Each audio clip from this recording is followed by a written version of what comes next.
Good morning, good afternoon, good evening, wherever you are in the world. This is REGANELITE with another Snowflake Talks, the last one I'll have for a while for you guys.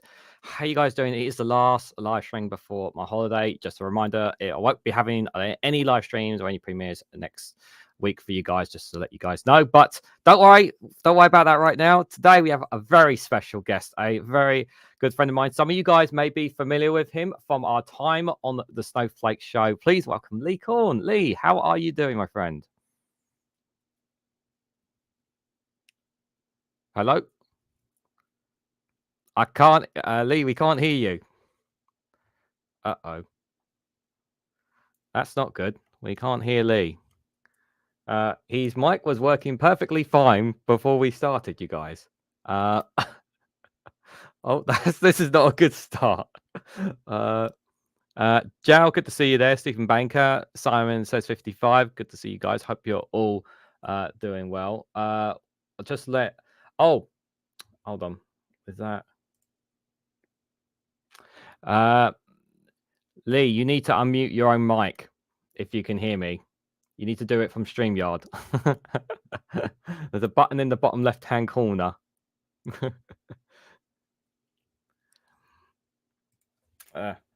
Someone said in the chat, tell him I can't. he needs to unmute it. He's there we go. There we go. Can we hear you? No, he just muted himself again. Oh dear. This is not going well. This is not a good sign. Hold on.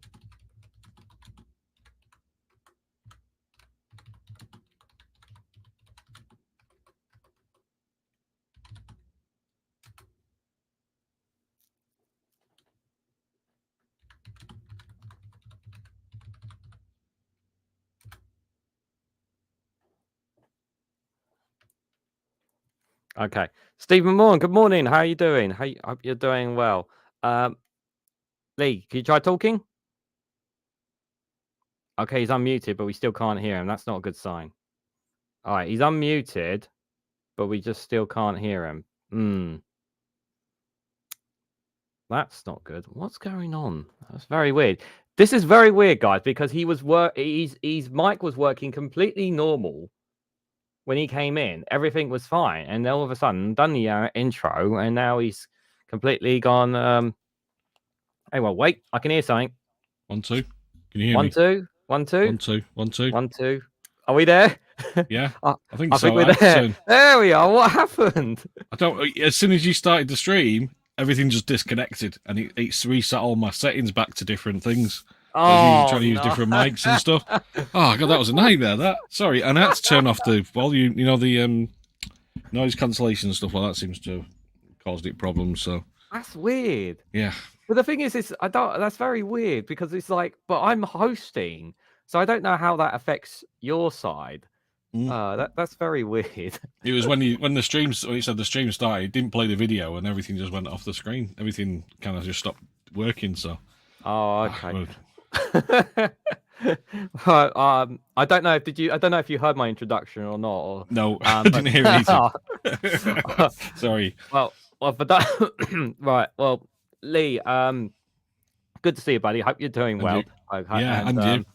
And for those, just a reminder for those who are just coming in, myself and Lee Corne, we had a show called the Snowflake Show, which you can always check out down in the description down below. And it's basically been a show that we were doing for how long was we going? About a year and a half. It was over a year, yeah, about 18 months, wasn't it? I think, yeah. Nearly. Yeah, we did. Yeah, we did well to go as long as we did. We had a few breaks in between, but yeah, it got to a point where obviously we couldn't continue it because of commitments, obviously, and this channel was taking off at the same time as well. So it was becoming difficult. So you were doing your own thing, so it was like, and I just didn't have the time to commit to doing it every week, and that was kind of where it was at.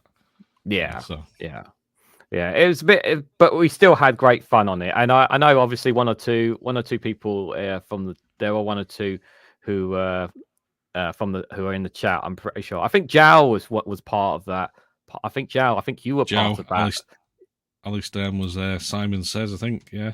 Yeah, I definitely one or two here in the chat were definitely there during those days. That's for sure. It was yeah, I do recommend. Yeah, if you ever do check it out. Yeah, just to check out some of it, because especially the early ones, guys. Because when in the early days, you would see just how how things were back then.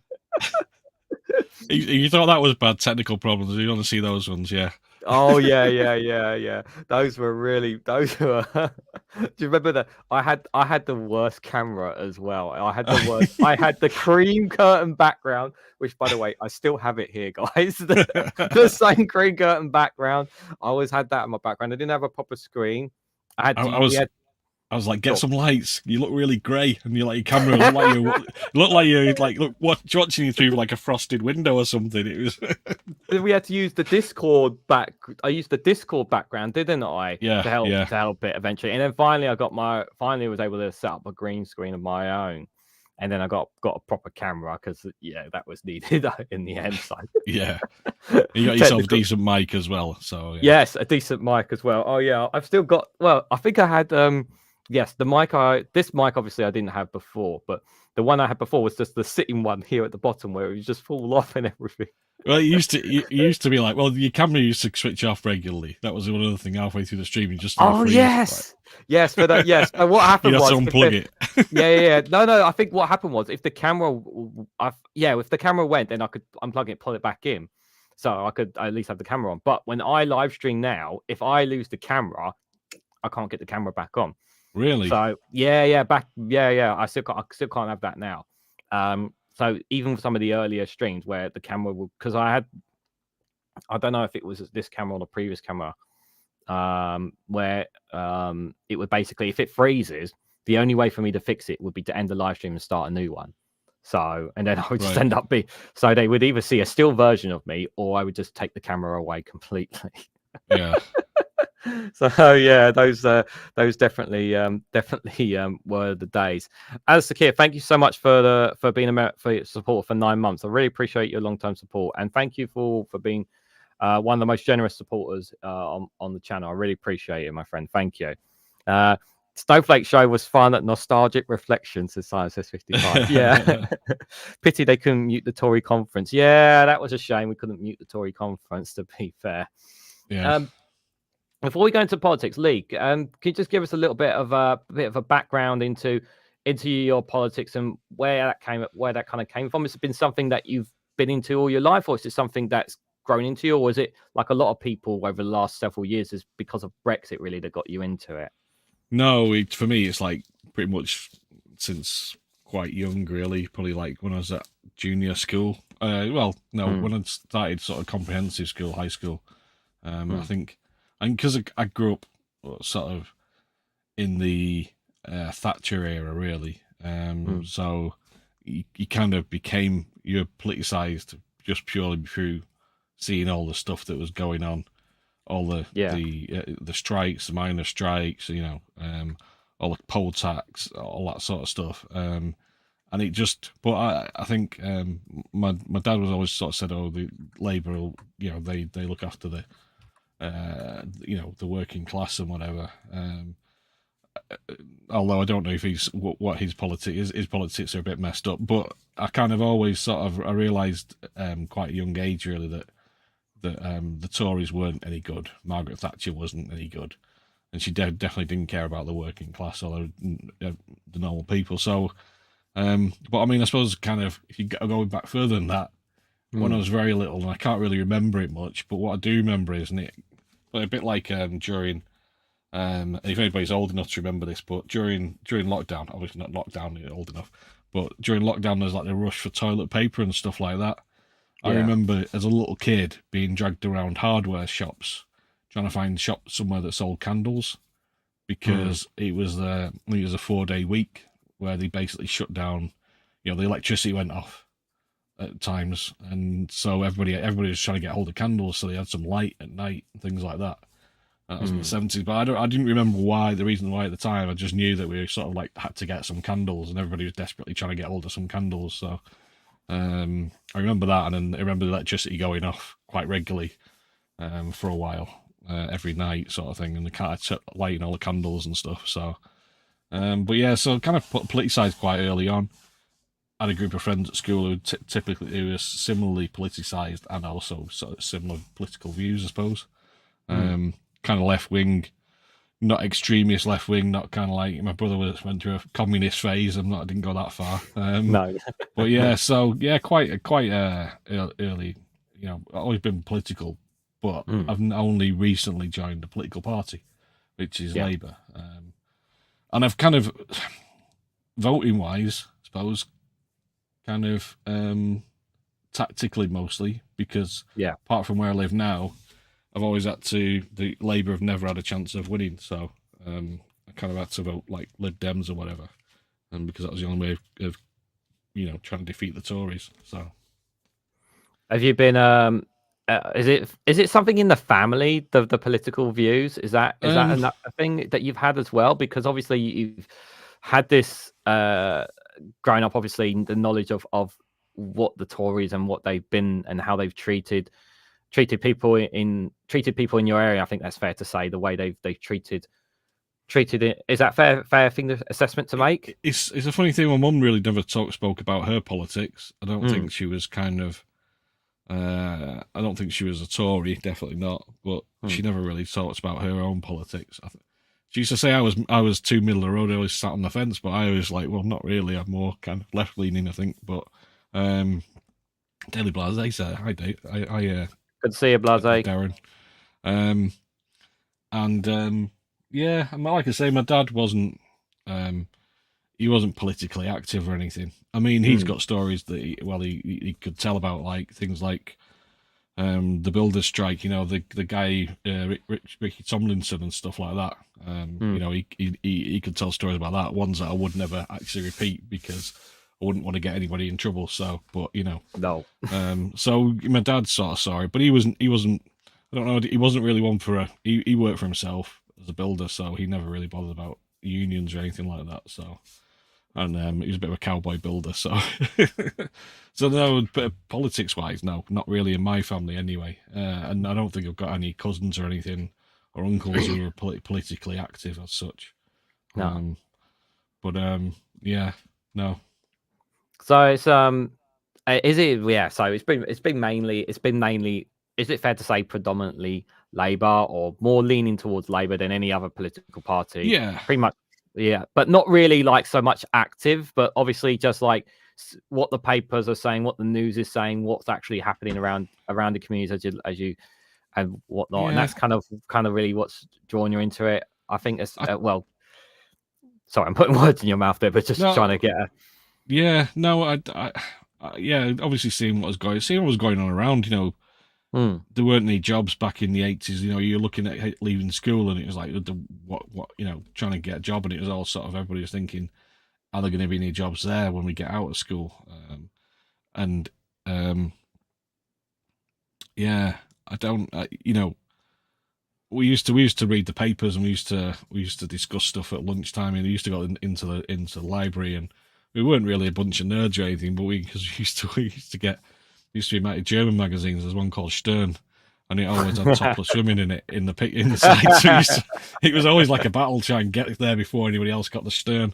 But yeah, no, we used to read like Private Eye and Punch in there, which are, you know, similar kind of satirical cartoons. So we're always like that. So I think that's where my love of parody and sort of, you know, satirical humor of politics comes in. I love all that sort of stuff. So, but yeah, I kind of, like I say, yeah, mostly Labour. But I think one of the things is, and this is kind of, I was talking to somebody when I was in Liverpool last week. I wasn't at the conference that friends went, but I was talking to somebody. They were Lib Dem, and they were talking about like unions and stuff like that.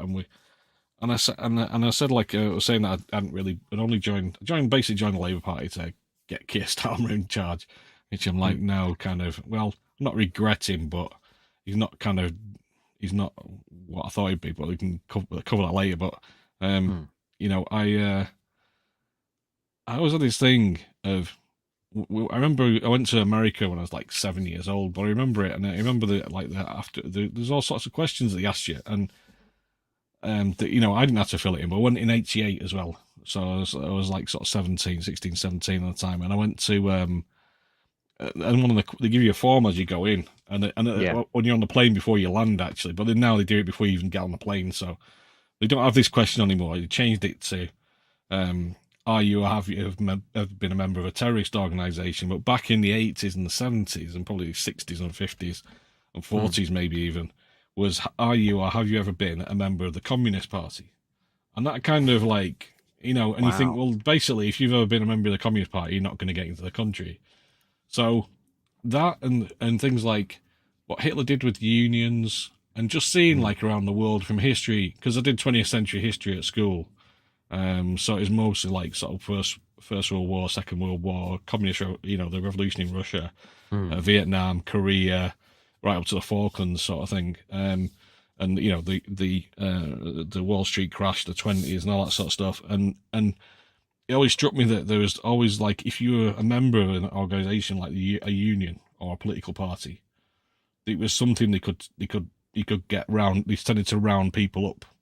And either kill them or chuck them in jail, and that kind of always put me off joining the political party. And that kind of seems to sound quite extreme, but what we've seen over the last few years, the rise of the right and things like that, in this country as well. Some of the things that Patel and what's the name, Kemi Back and Robert Jemerick been saying recently as well. But some it kind of like it's really sort of authoritarian that like. Limiting people's rights and right to protest and all those sort of things. And you kind of, you were heading in that direction, which worried me. Hopefully with Labour, we won't go that, it won't get worse than that. But that always put me off being a member of a political party. Every time I sort of thought about it, I thought, and being a member of a union and all those sort of things. So it was kind of a bit of a wrench for me to actually join a political party. Yeah, but is it fair to say I was going to say, is it fair to say the last 14 years is what really pushed it, considering what's happened in 14 years of Conservative? Was that what really pushed you into? I think. Go on. Sorry.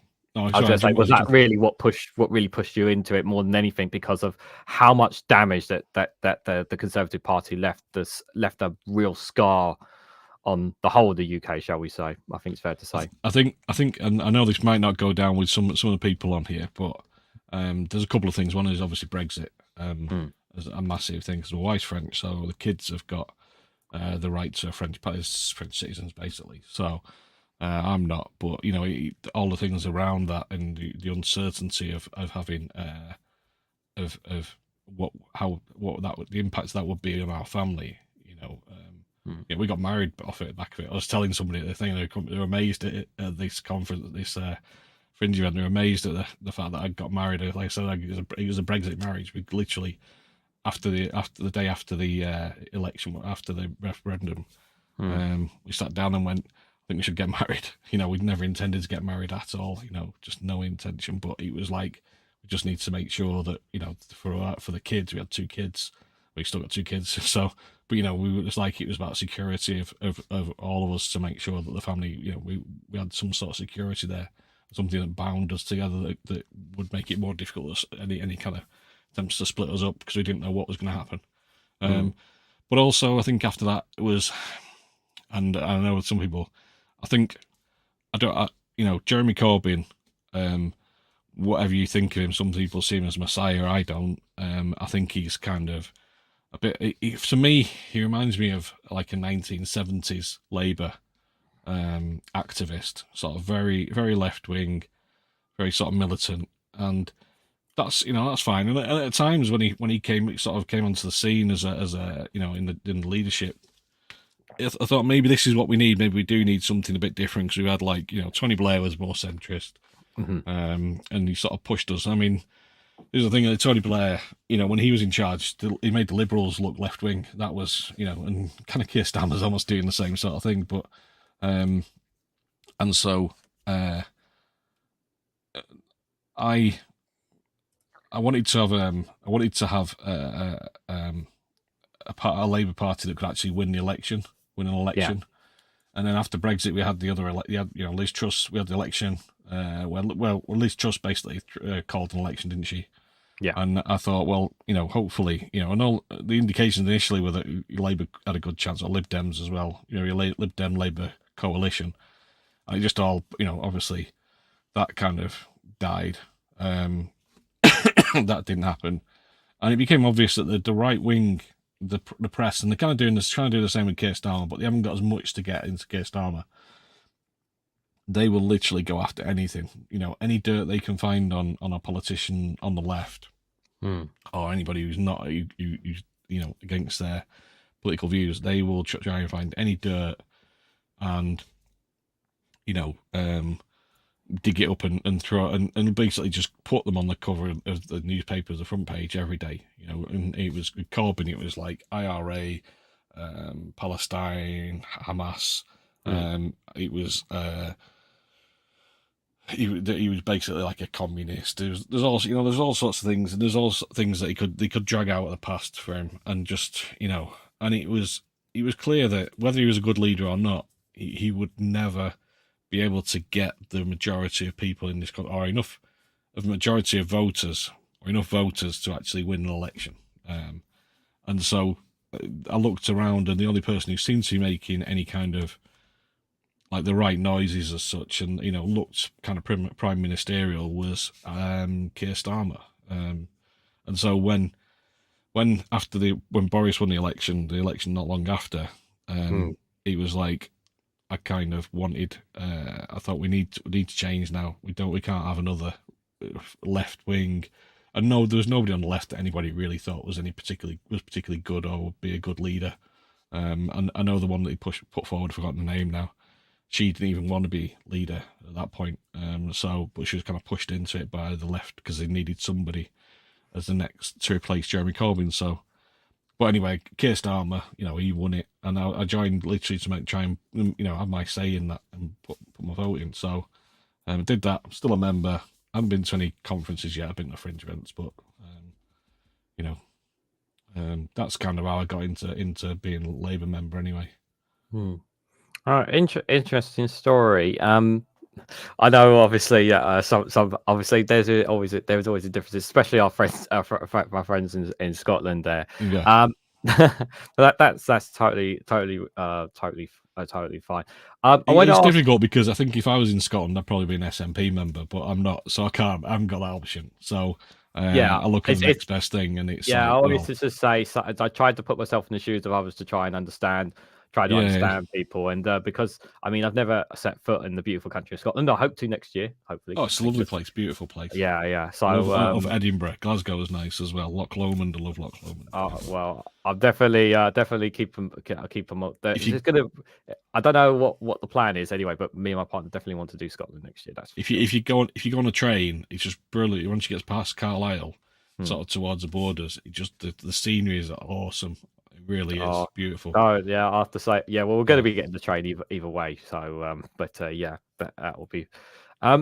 Before we talk a bit about the, I know we talked a bit about it at the start. About the YouTube channel, because but I just wanted to talk before then. So, tell us a bit about the radio show that you had. I'm trying to remember what it was called. Was it BR something? Was UBR? Yeah, it wasn't. It was a radio station, online radio station. So I kind of started watching Graham Hughes sort of off the back of the Three Blokes in a Pub off from James O'Brien mentioned it, and then obviously then you kind of get into like Phil from Different Bias and all these other people who are doing live streams and YouTube stuff. So I kind of there was a thing with GB News and well, it wasn't Talk TV at the time. It was going to be News UK, I think, was going to be the channel. Yeah, they're going to be launched about the same time. And I thought we need something on the left that's kind of a bit, that's for balance, because obviously they're just going to pump out right wing propaganda. So need something balanced. So when I looked at it, you could actually setting up running a radio station online was pretty cheap, and you could as long as you didn't have music, because obviously you have to pay royalty for music, but you could do it pretty cheap. It was just the content that you needed for it. And so I came up with the idea of like having content provided by the sort of videos and things that people were putting out, having the audio from that as like sort of little programs on the station, like looping, like sort of rolling thing with rolling news, with the like news updates and stuff like that on there. Yeah. And all automated, and so, but I needed the permission to do all the audio stuff. So I kind of Graham went on one of Max's channel as a guest. Graham went on really drunk. I remember it because everybody's like, "Who's this pissed up guy?" and Matt and I said like, you know, we need I said like in the chat, we need this thing. What do you think? I have to do a super chat or whatever. And Graham, yeah, they should do that. Anyway, I don't know how I managed to get hold of him. I managed to get in contact with him and said, look, are you interested in doing like this radio station? And he said, yeah. So I managed to speak to him and kind of like we chatted out and what it'd be. But I said, well, we need the content, and ideally what we want to do is get like, you know, these videos from. So he approached different people like Phil and Max and Bowler Hatman, and we also have Byline Times and Mike Galsworthy, Femi, all kind of allowed us to use their videos. He kind of said like not straight after it's been give it like a day or two after we've published it, just so they could get the YouTube views in first, because obviously that's where they make the money. But we, as you probably find with this sort of stuff, it's with news stuff, politics stuff.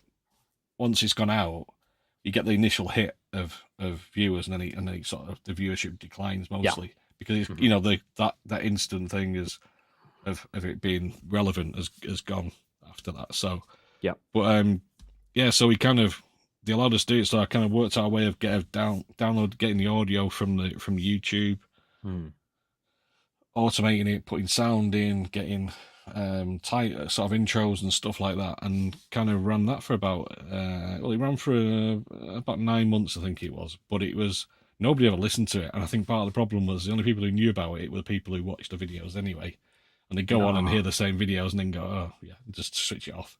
So nobody ever listened to it. I think only me and Graham ever used to listen to it regularly. But yeah, it was quite good because you had like proper news on it that was like automated, come from like, we paid for news service. The guy who does stuff on LBC from America, I've forgotten his name now, but he does a news service and rolling news service, so we had that on there as well. So yeah, he's pretty cool. But he was but I think some of the things that we learned from it is what Graham's doing now with Politics Social. Yeah. In terms of, you know, what the sort of things that you need to do. It's kind of, I suppose it's an extension from that. But Graham wasn't really involved in, he set up the website for it and maintained that, but I kind of ran the back end of it. So, but yeah. So definitely, is it fair to say that what was a Labour Social that's now become Politics Social? Politics Social, yeah. There's definitely come some of the ideas and stuff from that channel when he changed it from his own channel into that. Do you think that some of the inspiration came off that as well? Then? Yeah, I think a little bit. Yeah, I'm not going to say he was, you know, all of it, but there were certain things on it. One of the things that was clear was you need to have some sort of financial backing in it. I think Graham's managed to sort out. So, and then it's just having regular live stuff as well on there. But yeah, I think the thing is, it's like radio's one thing because, you know, people just jump in and out of it in the car or whatever. Yeah. One of the things about being online is you don't have to conform to Ofcom, so you get around sort of balance and all that sort of stuff. So you can be as biased as you want. But I think now it's kind of like, you know, apart from like doing live streams like this, people just, you know, watch what as and when they want. So it's linear TV is kind of, it doesn't really work anymore, does it? People just watch Netflix or whatever. I know I do. I watch loads of YouTube. Chill, it's completely different. You know, the original vision of it. I mean, we're going back like 4 years, sort of I think it was before. I think it was just before lockdown. So, and maybe through lockdown as well. Yeah. So. So after that, obviously, then. What was the gap between that and the Snowflake Show we started? How do you know what? I don't know if there wasn't much of a gap, to be honest. I might have been So still running in the was it? background, but So was it a case? Is it fair to say that after that it was like you still wanted an outlet, and you were thinking something, and then you were thinking something along the lines of somewhere on YouTube? Is that yeah, right? I'd always wanted to do some YouTube. He actually did a test thing with Graham, and I didn't Yeah, want to give him. I didn't want to give my identity away at the yeah, time. So I had like this avatar thing on, and we were like, but the problem was, it was like if I moved off out of the camera, yeah, the avatar kind of like glitched like that. So it looks a bit like Max Headroom, like this avatar of me. Looked yeah, nothing like me, but he was like, we did one sort of test show with Graham, yeah, which was he's kind of supposed to like a forerunner to the Snowflake Show, similar kind of things on it and stuff, talking about like the news and also doing like funny stuff and stuff. So yeah, but it kind of like that only happened once, and I still had wanted to do stuff, but it was just like, and originally I kind of like went to Marcus, all shorts. yeah, But Marcus had kind of had a bad experience on a I think on the Sunday roast, I think it was. I don't think he particularly. There's one YouTuber he didn't really get on with, but I won't say who that is. But he left him with a bad taste, and he decided he didn't want to do sort of joint live streams anymore. So that kind of killed the idea of doing that. And then I came back. I've been on holiday. I actually met up with Marcus over there, and then came back and you said you wanted to do the server. You wanted to do the Snowflake server, if you remember. Oh, you wanted to do a server. Yes. So let me just add a bit of context here, guys. So for those who don't know, at the time, obviously we had our own private. So there was myself, Lee Corne, and a couple of others who are not here. We had a very selected group of us who would always come together to play games nights. And we used to do this on was it on Graham's Discord? I believe it used to be. Yeah. So we used to do it on Graham's Discord before it all became Labour Social and all that kind of stuff. So we were doing that, and then we decided to set up our own. And then should I say the guy's name? Yeah, I'll say the guy's name. So maybe I shouldn't say the guy's name. No, maybe not. Let's just leave that. A certain a friend of ours set up a private Discord server. Daily Blase knows the name, but do not say the name, Darren, in the chat. You know who we're talking about. He set up a private Discord server for us to come together every Saturday to do games on. And then after a while, I basically got the itch to have my own Discord server. So I set up a Discord server. And then that's when you said to me about you need to bring people to the server, because if you want to grow the server, you've got to give something to it, obviously, because you're not having anything towards it, basically. And because all the other servers, everybody was kind of like Max had a server off the back of his YouTube. Graham had a server off the back of his YouTube. It was like, well, you kind of need something like that to kind of attract people into the server. Yes. And then obviously the idea of doing a YouTube, was it you who proposed it to me, or was it I proposed to you? I said, why don't you do a live stream? We could do a live stream together, because I still had this idea of doing a live stream. Yeah. And then we kind of just did it, didn't we? Just straight off, like, yeah, let's do it now. Yeah. I'm just gonna put this up here. I put this up here for those. Where is it? Oh, it's not the first one, is it? No. I'm just gonna. I just want to show them the. This was the YouTube channel, guys. It's still there. It's still there. The Snowflake Show. Still there. We're two Snowflakes doing a weekly live stream on Wednesday. Oh, yeah, I need to say that. Change that, don't I? Guaranteed to ignore the gammon. And we did 142 subscribers. We had over 6,000 views, which is pretty awesome, considering it was a weekly show. But if you go to the live streams there, there's obviously been plenty of shows we've done together. And then there are times where you couldn't attend, and then we had one with All Shorts. We were going to have a four. That was one we were going to have. Was it? That would no. I can't remember what it was, but I know that was on the COVID-19 inquiry. Oh yeah, and we were supposed. It was actually supposed to be four of us. Daily Blase was supposed to join us because we messaged him, but he never got back. Yeah, so he couldn't join us for it, sadly. And then you had those crazy Chinese, is that the Chinese videos? The Japanese ones, weren't they? Japanese ones. Oh my god! Like adverts, really bizarre Japanese adverts. Yeah.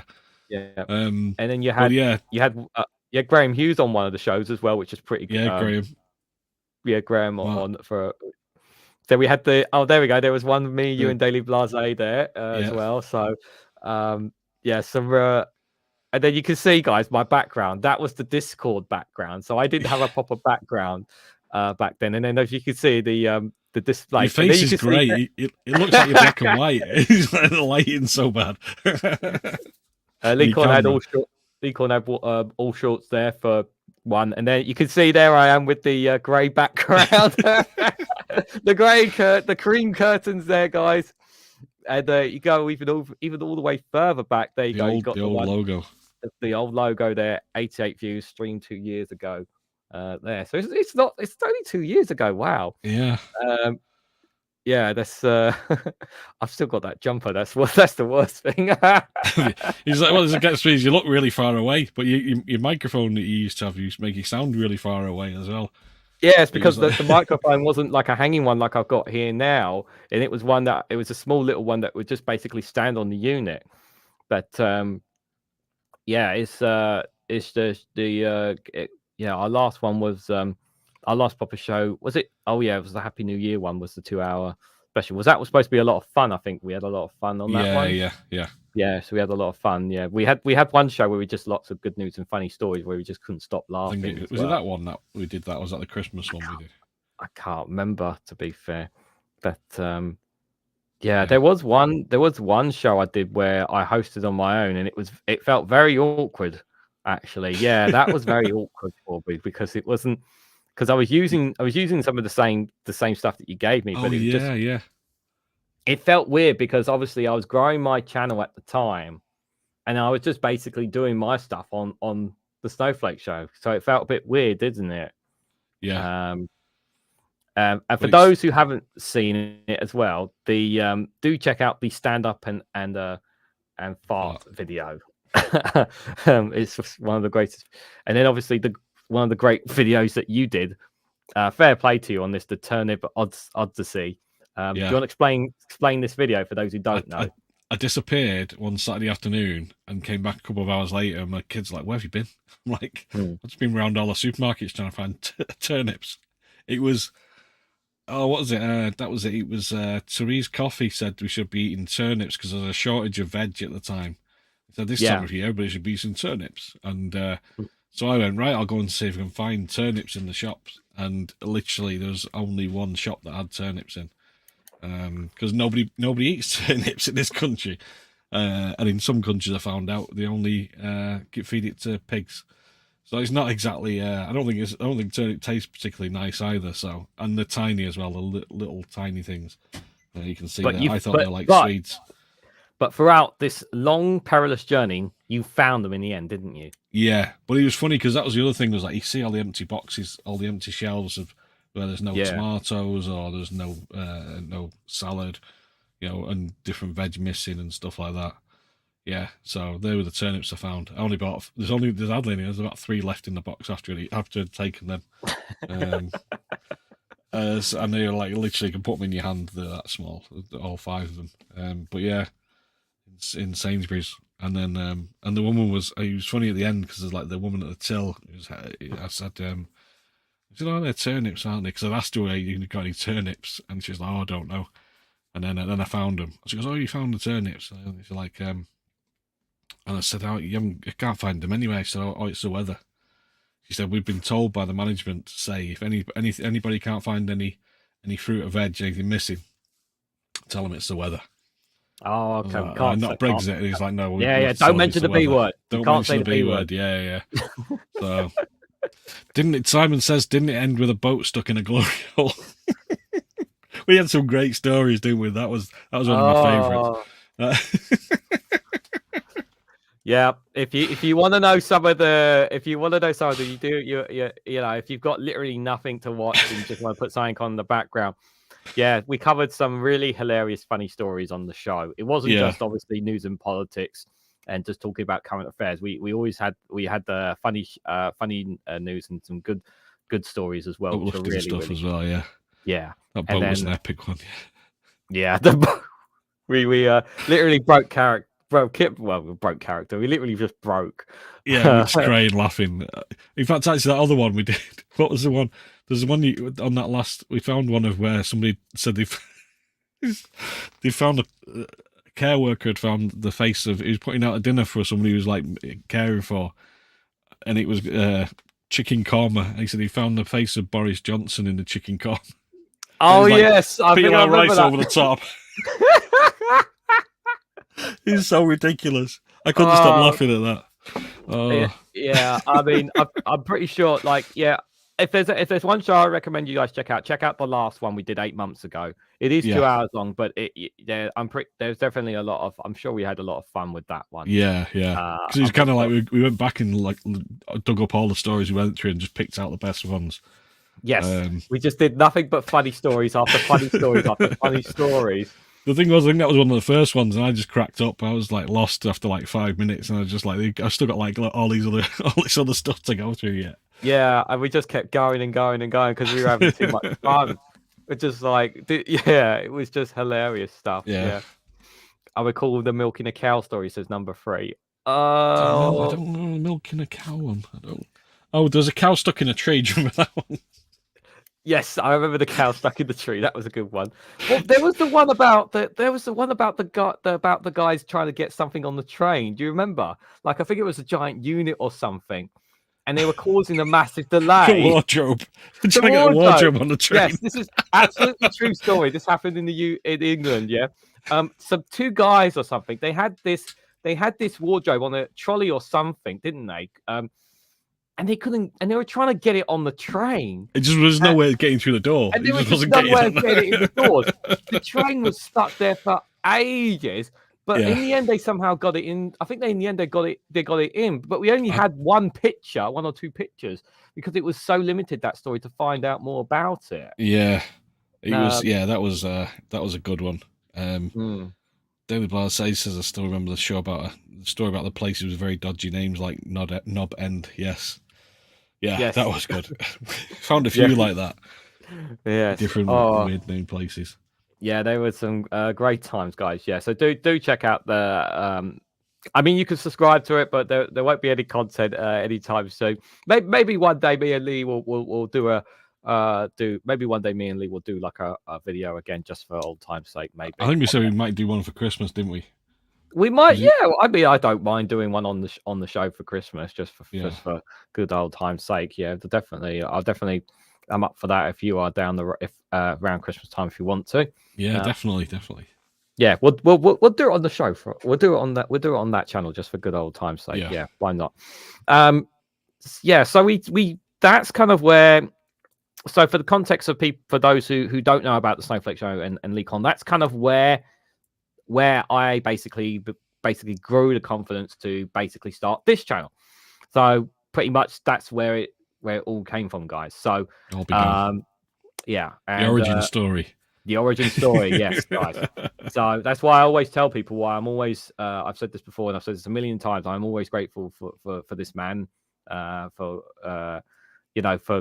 not just obviously for doing the show, but for having me on, and there was never any. I don't think there were ever times where we really like. I mean, we had disagreements, but we never really had any conflict with each other, sort of thing. If you know what I mean. No. Yeah, we just kind of just got on with it, didn't we? It just that was always...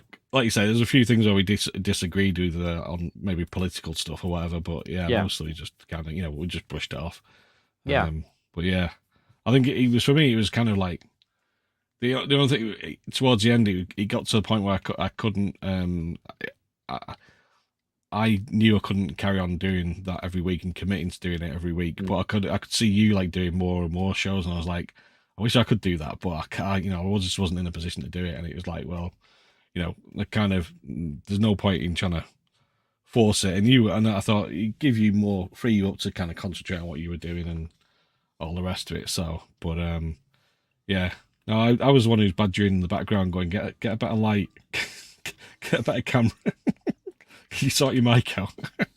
I was just like, I don't know how this shit works. I was like, I don't know how this shit works. Like, literally, chat. I kid you not. Like, I didn't know how to use OBS. I didn't know how to use a fucking microphone, lights, and all this stuff. Like, I was just there. I was just a talking guy, and Lee Corne was the one who's doing all the work. That was why I was kind of like, I had to get the content. I was the one who got the content, but you were the one who put the graphics and all that kind of stuff together, which was like it was like the stuff you put the like that was working in itself, like making that stuff as well. Trying to do it well. That was why there's always like sort of like I kept pressing the wrong button or whatever, because you're trying to read a news article and look at the camera and also trying to keep up. Every now and then he'll just press the button for intro, and it's like wrong button. news kept popping up all the time, didn't it? I put the news button right next to something else, and I kept clicking the wrong one. But yeah. Technical issues. That's what Alistair Keir calls it. Technical issues. Yeah. I think. But this is the thing. It was always better than GB News. That's one thing we can always say, guys. Even though your skin looked grey at the beginning and you looked like through a frosted thing, you still had better lighting than GB News. Still better than GB News. That's one thing we always guarantee with the show, guys. Yeah. No, I always struggle with the lighting here because I've got it's like a Velux window here, so especially in the summer when it's daylight when we're doing the show, basically God shines on him. God shines on him, basically. Yeah, but it'd be like a cloud would go over it, suddenly go dark, and then the green screen would stop working. It all like you just all sort of turn, it all screw up, and so it's always like a bit of a battle with it. To be honest, I got some new lights, so trying to. You look at like Graham when he does his shows, he does very little in terms of like changing scenes and stuff like that. Well, he's got graphics now. He's got some very, very, very nice, very clean graphics, like where the nameplates come up when he does the agenda with Phil or himself. Super chat one, which is all that stuff is very, very good. But he kind of does as it's set up and Lee, does it Lee, at the you haven't beginning. Forgotten, have you? No, who's Adrian Charles? I don't know who he is. He has that at the beginning and then at the end, but in between it's just him and the other person. There's no kind of like swapping scenes and showing newspaper clips apart from when he does the papers in the morning but yeah. 91 Lees was one of the original OG's originals as well. We need a bit of Adrian Charles stories. Maybe. Yeah, that was one of the things everybody's saying you should carry on doing Agent Charles. It's just like I have to kind of like motivate myself to do it as well. So that can be quite when it's the two of you, you kind of have to do it because you're going, I need to do it because Regan's waiting for me. So you kind of like it gave me the motivation to do it as well. So and I did enjoy it a lot most of the time. So it kind of got to be a bit of a chore at the end. But yeah, I quite like doing the Agent Charles stuff as well. Yeah, the Adrian Charles was definitely some fun. That's for sure. Before we talk about politics going on now, since the Snowflake Show is no more, I'm wondering if work has now dried up for Adrian Charles. Probably has. Yeah, it probably has. He's just at home cuddling his hugging his urinal. Probably is. Guys, just before we carry on, we'll talk about what's happening in current affairs and news and politics. If you haven't already, please hit the like button. We greatly appreciate. Share this across social media services and notify this live stream. If you haven't subscribed already, please consider subscribing. Do consider checking out the Snowflake Show YouTube channel down below. We may, obviously, as we just said, we may bring back a show at Christmas time. So maybe it's worth just subscribing for it. And obviously, if we do decide to do a show, you'll be notified of it. So keep your eyes out. You never know, guys. And also, we have a free Discord community. You can always join as well. The link for that is down in the Snowflake server. That's what it's called. So everyone is welcome. It's completely free to join as well. So link for that is down below as well if you guys ever want to join the Discord as well on that. We do games nights every Saturday. We're not every Saturday. We're not always there. But myself, either I host or Lee Corne hosts normally because we both have the games for the games nights. So I need to get Murder Party because everybody always wants to play that, and I haven't got that one. I've got shame. Bidiots. I bought Bidiots because I bought the pack just to get Bidiots because everybody loves that. So yeah. So if you ever want to join us our Saturday evenings, got nothing else planned, you can join. Always welcome to join us on games nights just for fun there.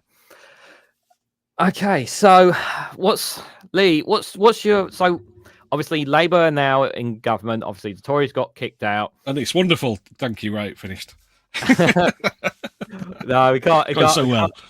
If I'd like to say that, but obviously there are obviously some things that obviously that do trouble people, and rightfully so. And there are some criticisms of Labour that have been coming up. Obviously, there are the media. The media obviously is playing against them. Obviously, as you pointed out earlier, obviously the Conservatives haven't changed one bloody bit. And we can see that from the conference that we I don't know how much of the conference you've been paying attention to, but obviously what's been coming out of that is that they're not sorry about what they've done. They think they've been completely fine. So, but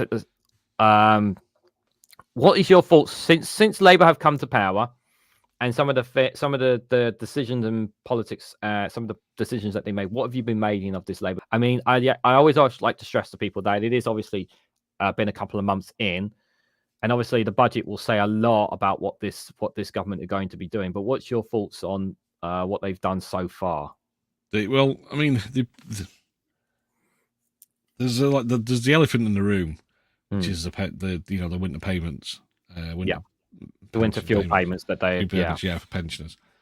Apart from that, they have actually brought in some good things, and you also have to bear in mind that they got into power, and then it pretty much sort of Parliament shut down for the summer pretty much straight after.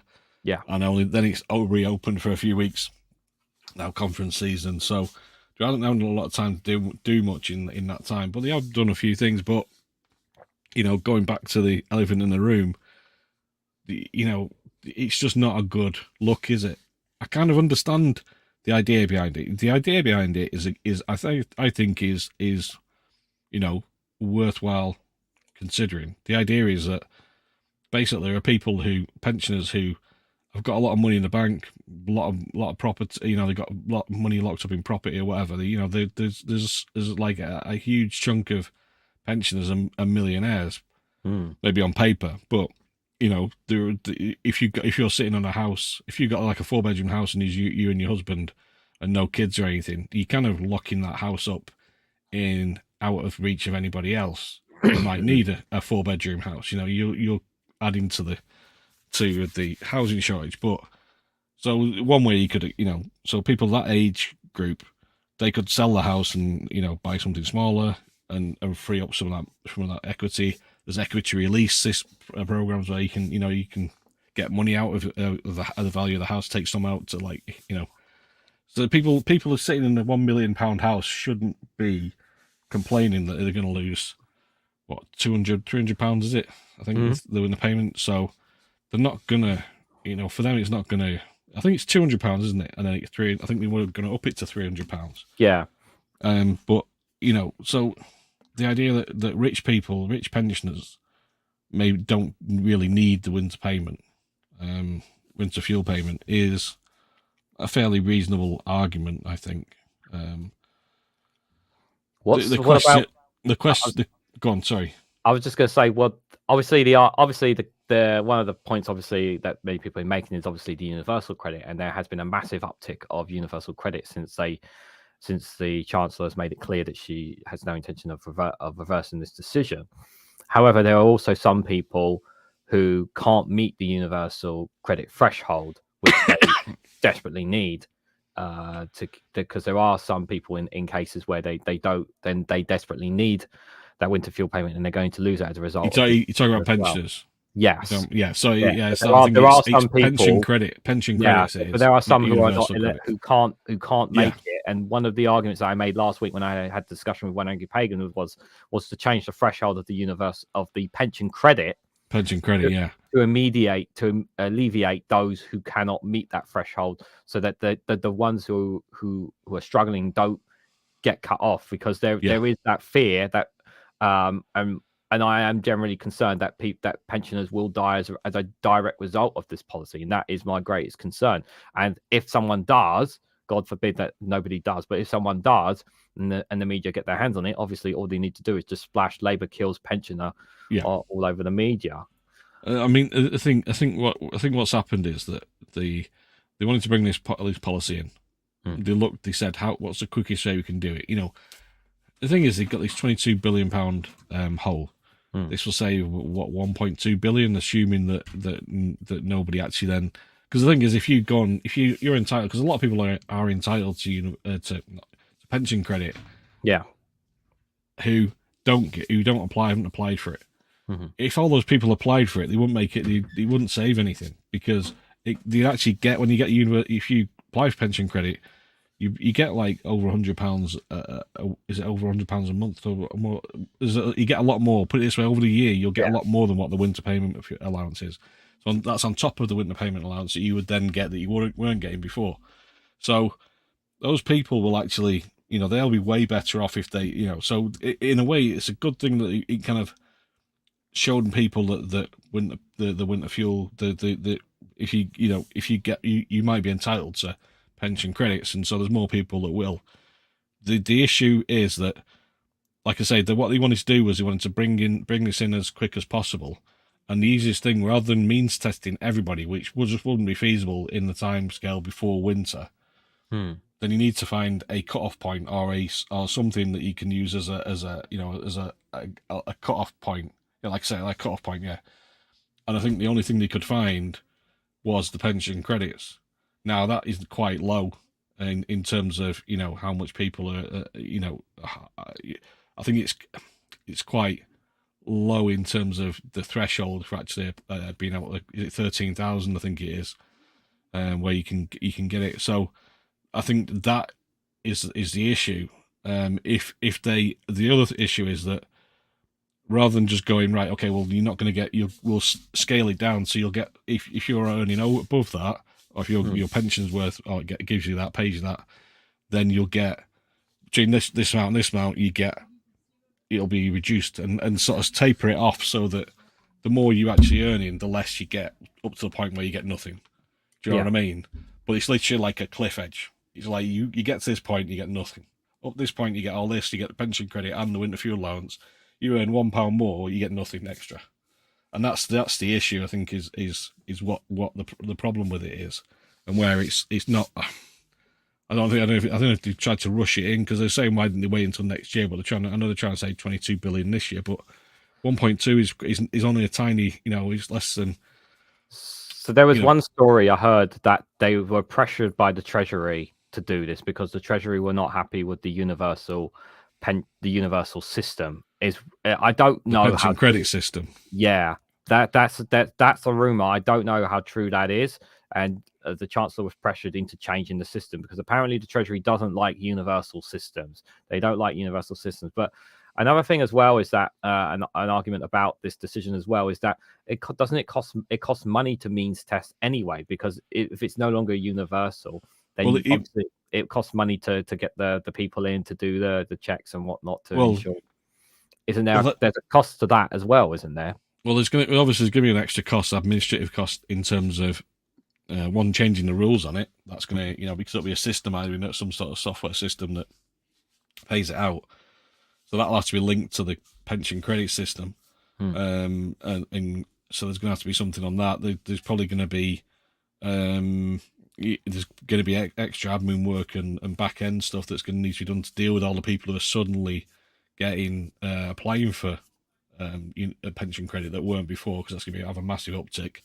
The cost of actually paying those people, because like I say before, you're going to have people, suddenly you're going to have a lot more people on pension credit, so the amount of winter fuel allowance that you pay out is going to go up, as well as pension credits is going to go up. So you're probably not even going to make the 1.2 billion back. And like I heard somewhere that if everybody who was entitled to pension credits applied for it, then literally it would probably end up like either not getting any of the 1.2 billion back, or actually costing more. So there's that. I just think if you look at it, you could argue there's two arguments. Is like, one, typically pensioners statistically are more likely to vote Conservative. So if you annoy pensioners, not the end of the world as Labour. That's one argument of it. I'm not saying that's the right way to think about it, or I agree with that. But I think if you're gonna go for one of your first things that you do to try and fill this hole of this £22 billion hole is you want to go for people who are in a position to shoulder that burden, and going for one of the, although there's like a quarter of them are millionaires and a quarter of them are in poverty of pensioners. So you're going for the weakest people in society, or the one of the most vulnerable people in group of people in society, and they're all, it just one of the optics just looks really, really bad, and when you see people saying they voted for Labour, they thought it'd change, and they'll never vote for Labour again. They hate Keir Starmer.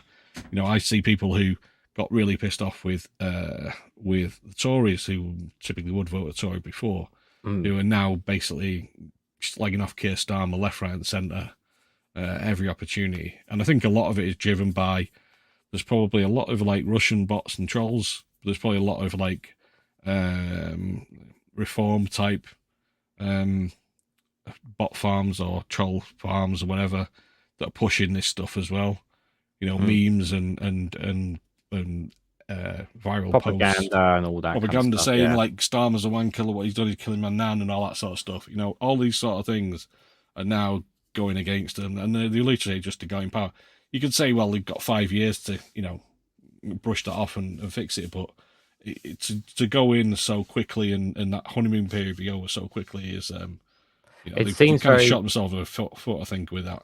I think it's very, very irrational for them, because it's not something that was mentioned at all before the election as well. But no, as well. Alice Keir, thanks for the £2 super chat. All get pension credit will be more than the cut, he says. Yeah, probably, yeah.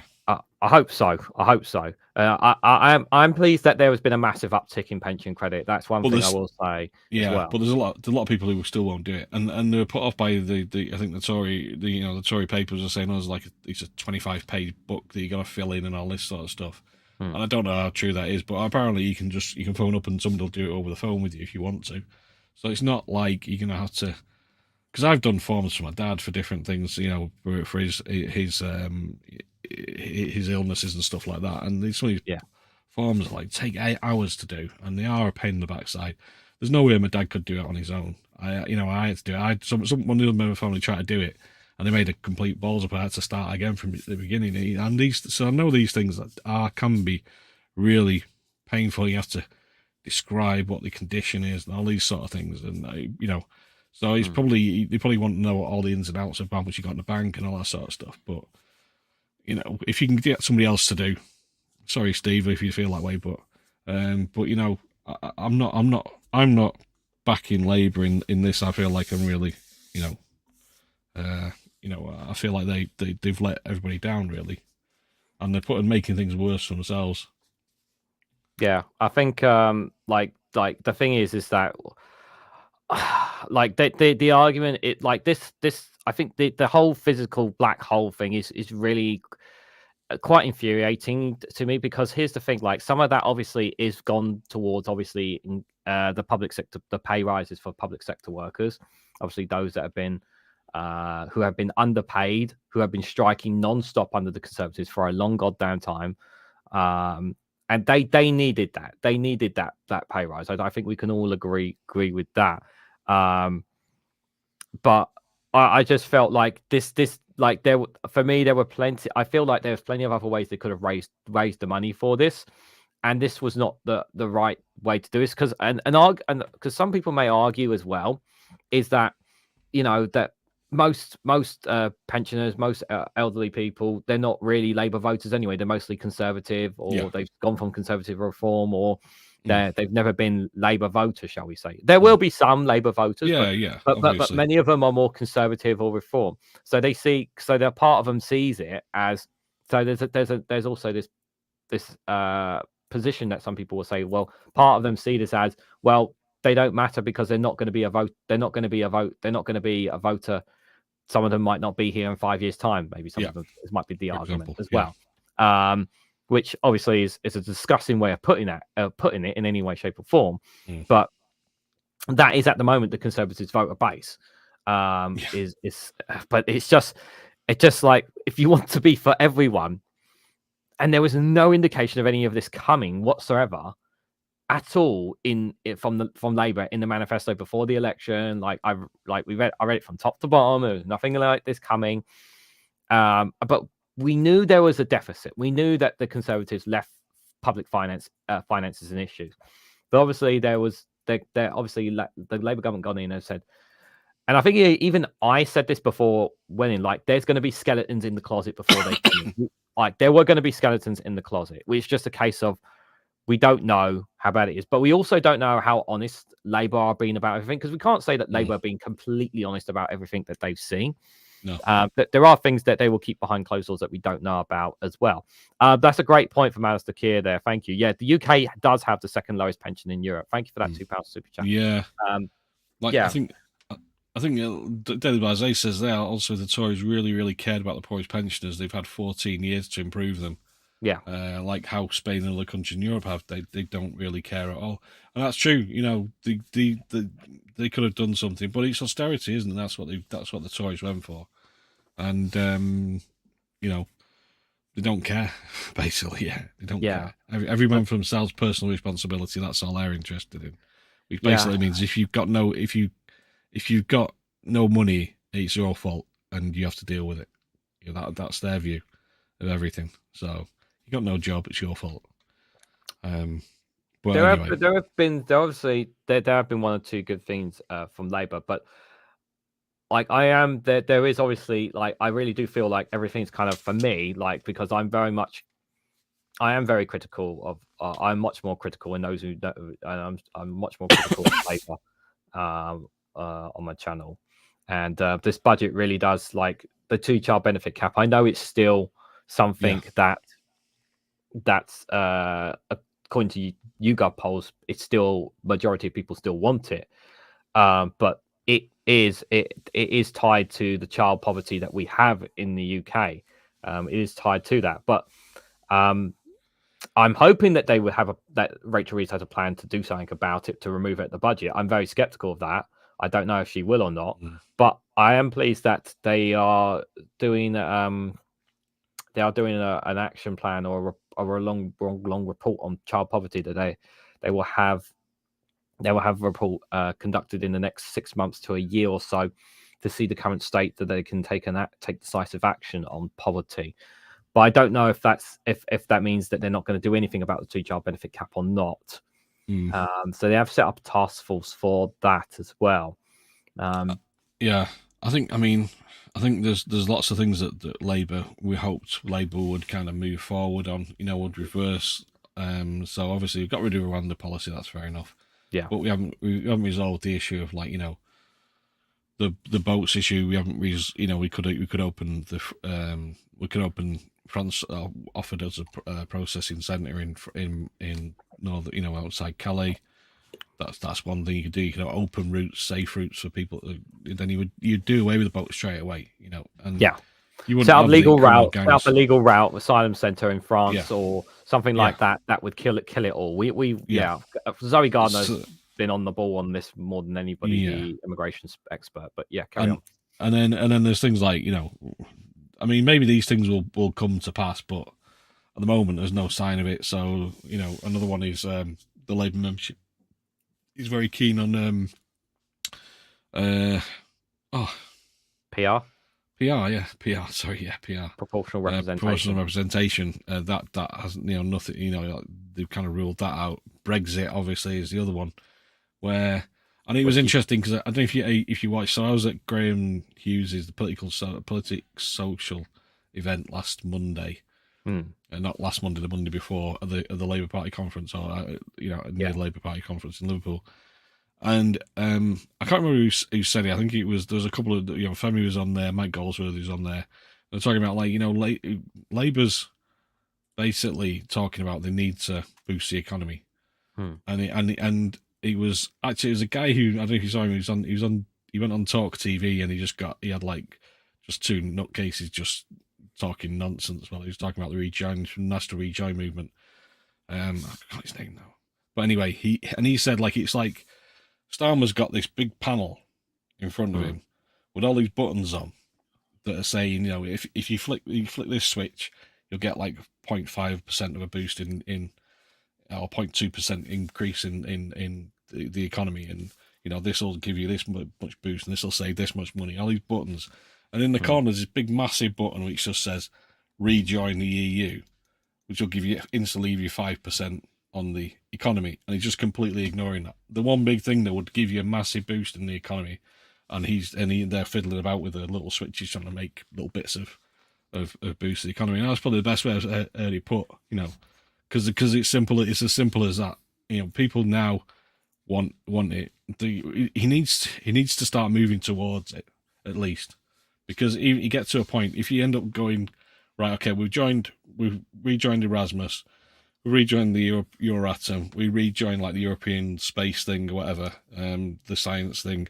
We're joining. We're now looking at a trade agreement. So so it will give us like access to the customs market, single market, and the customs union, even if it's our own customs, agreement that gives us like similar to what Turkey's got, whatever. Then there's a point where you go, actually, at this point, we might as well just rejoin, because so if you go down those steps, eventually you're going to end up rejoining anyway. But you have to start somewhere, and this is what I think he needs to start pushing towards, that and selling it to people. When you used to go, because people are noticing that you go on holiday now, they have to, they're limiting how long they can stay in Spain or whatever. People are used to going to Spain for the whole summer, and now they can't. They got to leave after 3 months, after 90 days. So, there's things like that. People are noticing their queues are longer because they can't go through the EU passport now. Passport control, all these different things. Dover is a nightmare. Calais is a nightmare getting back in the passport control compared to what it was before Brexit, which you hardly ever even checked the passports a lot of the time. But that's that's now massively caused massive queues. I think people will eventually realise that, people are starting to realise that. Well, I think the majority of people now realise that it was a bad idea going in, Brexit, even Brexit voters. But I think we can move towards it, even if it might take several years to do it. But I don't. It's interesting, Xiao, because people in the EU, senior people in the EU, actually say, yeah, we want you back in. They want us back in there. There's a couple of reasons why I slightly disagree with your position about why. Right, that's it. I'm gone. No. So there's a number of factors, and I'm sure I don't know how often you listen to Phil's videos, especially on this as well. I know there's a lot of people who don't like Phil from different bias here in the chat as well, but I do listen to him, and I listen to Helena from No Justice, as well as Max and a couple of others. But I think there was these great points that Phil brought up with regarding to Brexit, and why there's no like a bit more of a push, shall we say, towards things with the EU as much as people want it. So the first thing, obviously, is that obviously you need to have the public on side. Now, polls are suggesting that more people want to go back in than leave. That's what polls are suggesting. So while that's a great indication, the problem is we don't have enough politicians on that same platform as well. We don't have enough politicians who are speaking out about it, who are speaking more about it. Now, there's a lot of politicians who are being quiet about it as well. So we obviously need to get more politicians on board about talking about not just, well, I wouldn't say as much rejoining, but just building better relationships and building closer small deals here and there with the state and with the EU and whatnot. We definitely need to do that. The other thing as well is that as long as the Conservative Party, who are the second biggest party in England, as long as they are in complete rejection of any kind of rejoining the European Union, we can't have that conversation publicly. And the other reason why is not just because of, and that's where the other problem is the media.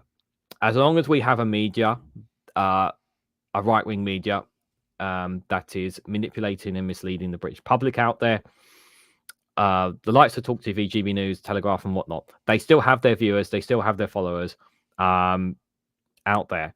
And as long as they are continuing to propaganda and point this out, and I know there's our side that we need to make this argument for it here in the UK. We need to reform the media, and we need proportional representation. These are two components I generally think we need to have before we can have any kind of serious discussion of rejoining the single market, rejoining the customs union, and eventually rejoining the EU, or rejoining the EU outright if all European states wants us to come back in. Because as long as we have a media that's not within the British public's interest, we won't ever get back in my opinion. That's why we need the Leveson inquiry to be Leveson too. Yeah, but the indications is that that's not going to happen because Keir Starmer's had meetings with Rupert Murdoch and he got the backing. It was from the I think it was I think it was the Sun that gave Keir Starmer the backing in the run up to the election as well, which obviously was a very bad sign. But I know, and I think we even talked about it before, that he's had conversations with Rupert Murdoch with Keir Starmer as well. Mm-hmm. So that's, as long as there's that connection, as long as there's not more accountability for the media who create the narrative for people for the British public, that's going to be a big problem. And so in order for us to really go down that road of, and this is why I think it's going to take like 20, 30, 50 years for us before we rejoin the European Union. And I know it seems that doesn't sound right. I know it's not fair. But until we get the majority of politicians, the majority of big political parties on board, the media, because we need the politicians to say all the right things, as well as getting the majority of the public behind it. And then the media will be forced to start pointing out the positives more, because then it will help paint that narrative, if you know what I mean. But go on. Sorry. All these things we need to have on board, because there is no point pushing to rejoin as Phil Morehouse says, there's no point looking to push to rejoin the EU if the Conservatives are just going to undo everything eventually when they come back into power. Because at the moment, I know it seems like a long way away that they may not join back into power, but it can happen. So yeah, we need everything on the same. We need everyone on the same page for it to happen again. I think. I mean, there's the argument that you need to have like the Tories on board. I don't know if you can. The issue. I mean, it's interesting because originally the Tories, they were pro EU, or pro Europe, and Labour was an anti European Economic EEC party, and they've switched. I think you have to. There's an argument that the next election the Tories could actually decide that, actually seeing that all the polling's going, everybody's realised that they can't have the summer holidays and they can't just suddenly retire to Provence like they used to be able to, or whatever, or Spain. That they might actually play into their hands to become a pro-EU party again. It would definitely differentiate themselves from Reform. I think they would have to, if they wanted to do that, they'd have to go more centre, more centrist. And at the moment, they don't look like they're going to do. Apart from, cleverly started talking about how we need to be more, the Tories need to be more normal. Again, apparently got a standing ovation for saying that. So I don't know, maybe that, But I mean, if you got Badenoch or I haven't really looked at the Honest Bob Jenrick and Tom Tugendhat, but I don't trust any of those four. But no. But if he definitely went left, if he went further hard right, then I can't see him wanting to join. The hard left are still anti-EU. Yeah, I think Jeremy Corbyn was anti-EU.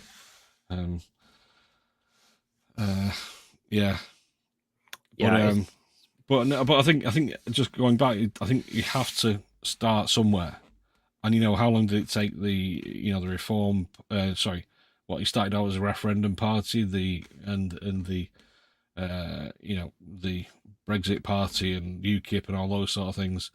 They've been campaigning for decades, so you have to start campaigning somewhere, and you have to kind of push and sell the idea of going back into the EU.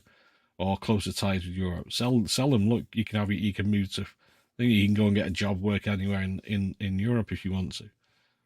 You're always going to have like about 30% of the population who will not want to be in the EU because they're anti-immigrant, and predominantly is the reason why. And they don't want the open, the free movement. That would be the issue for them.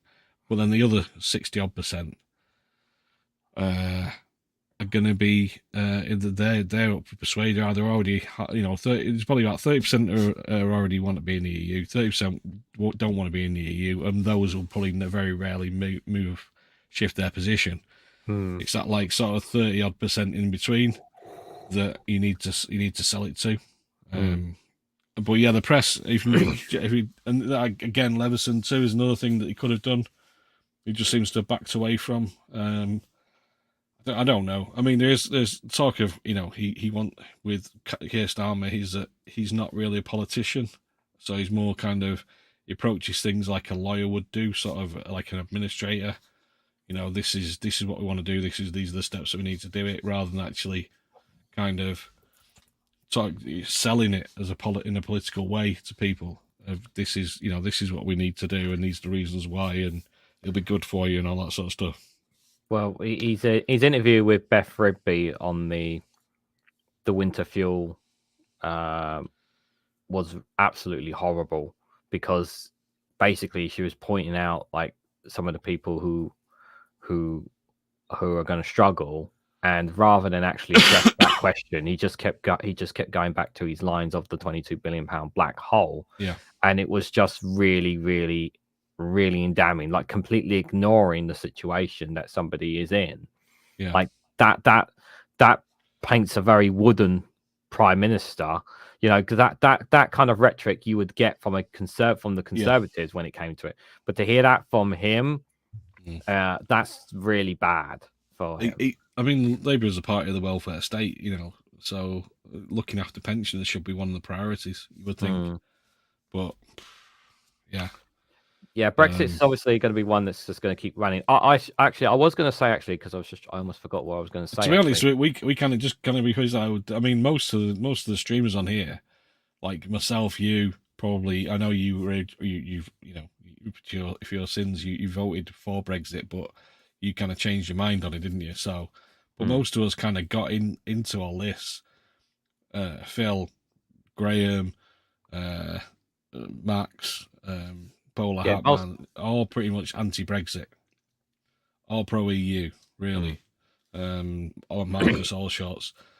So we've all had to adapt to the situation that we find ourselves since 2020, where that all changed, and we're out, and there's nothing, there's no sign of ever going back in.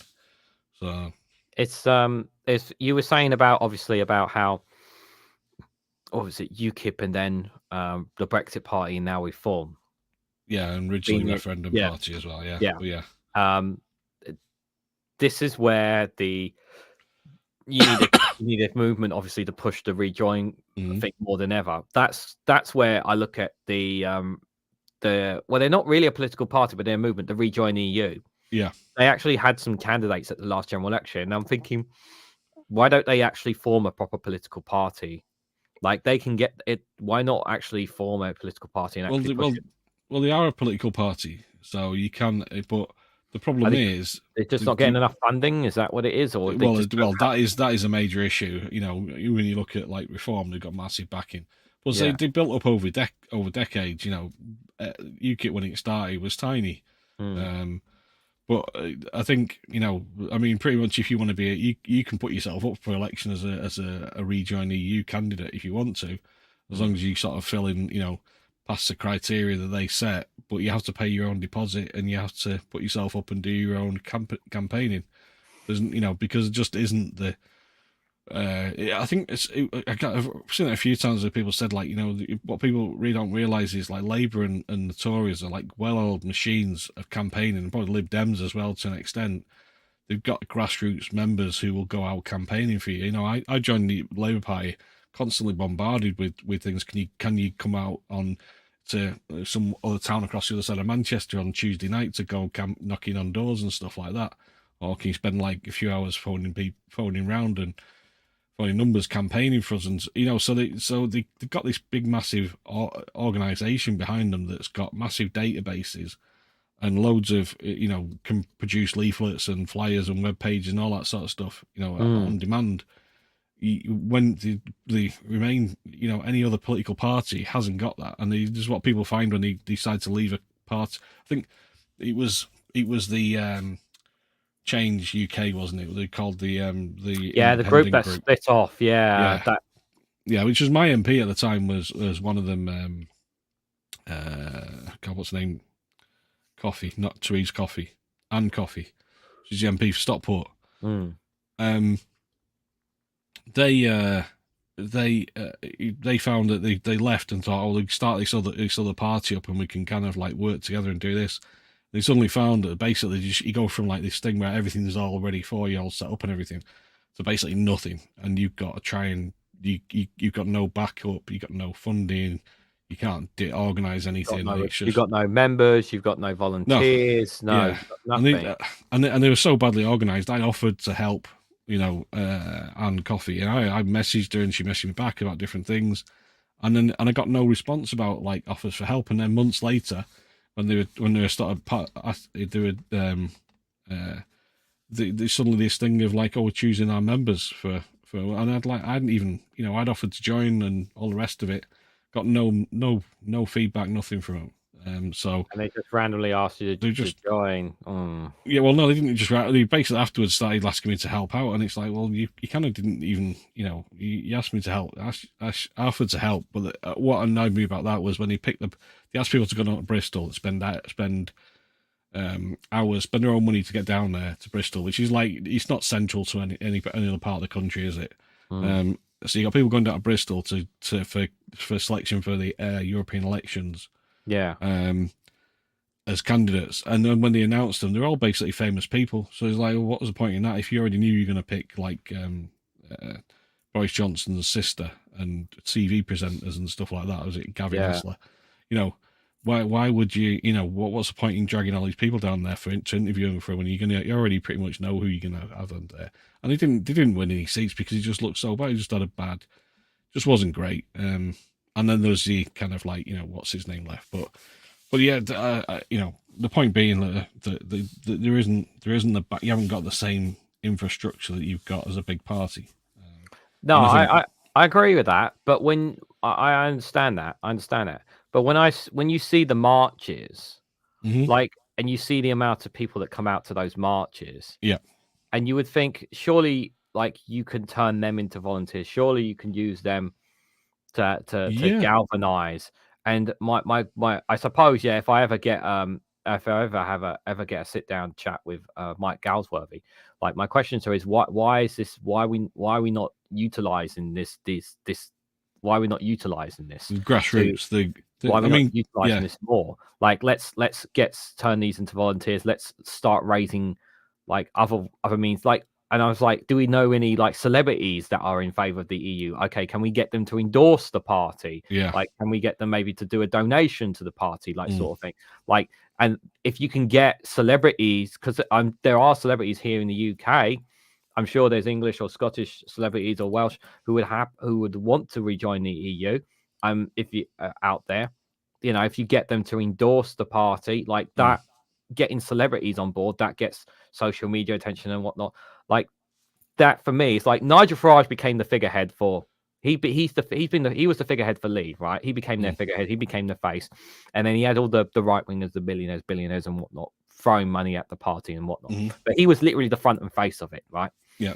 Now I don't know if there's someone of that equivalent that we can find for the rejoin party, if there is someone of that state.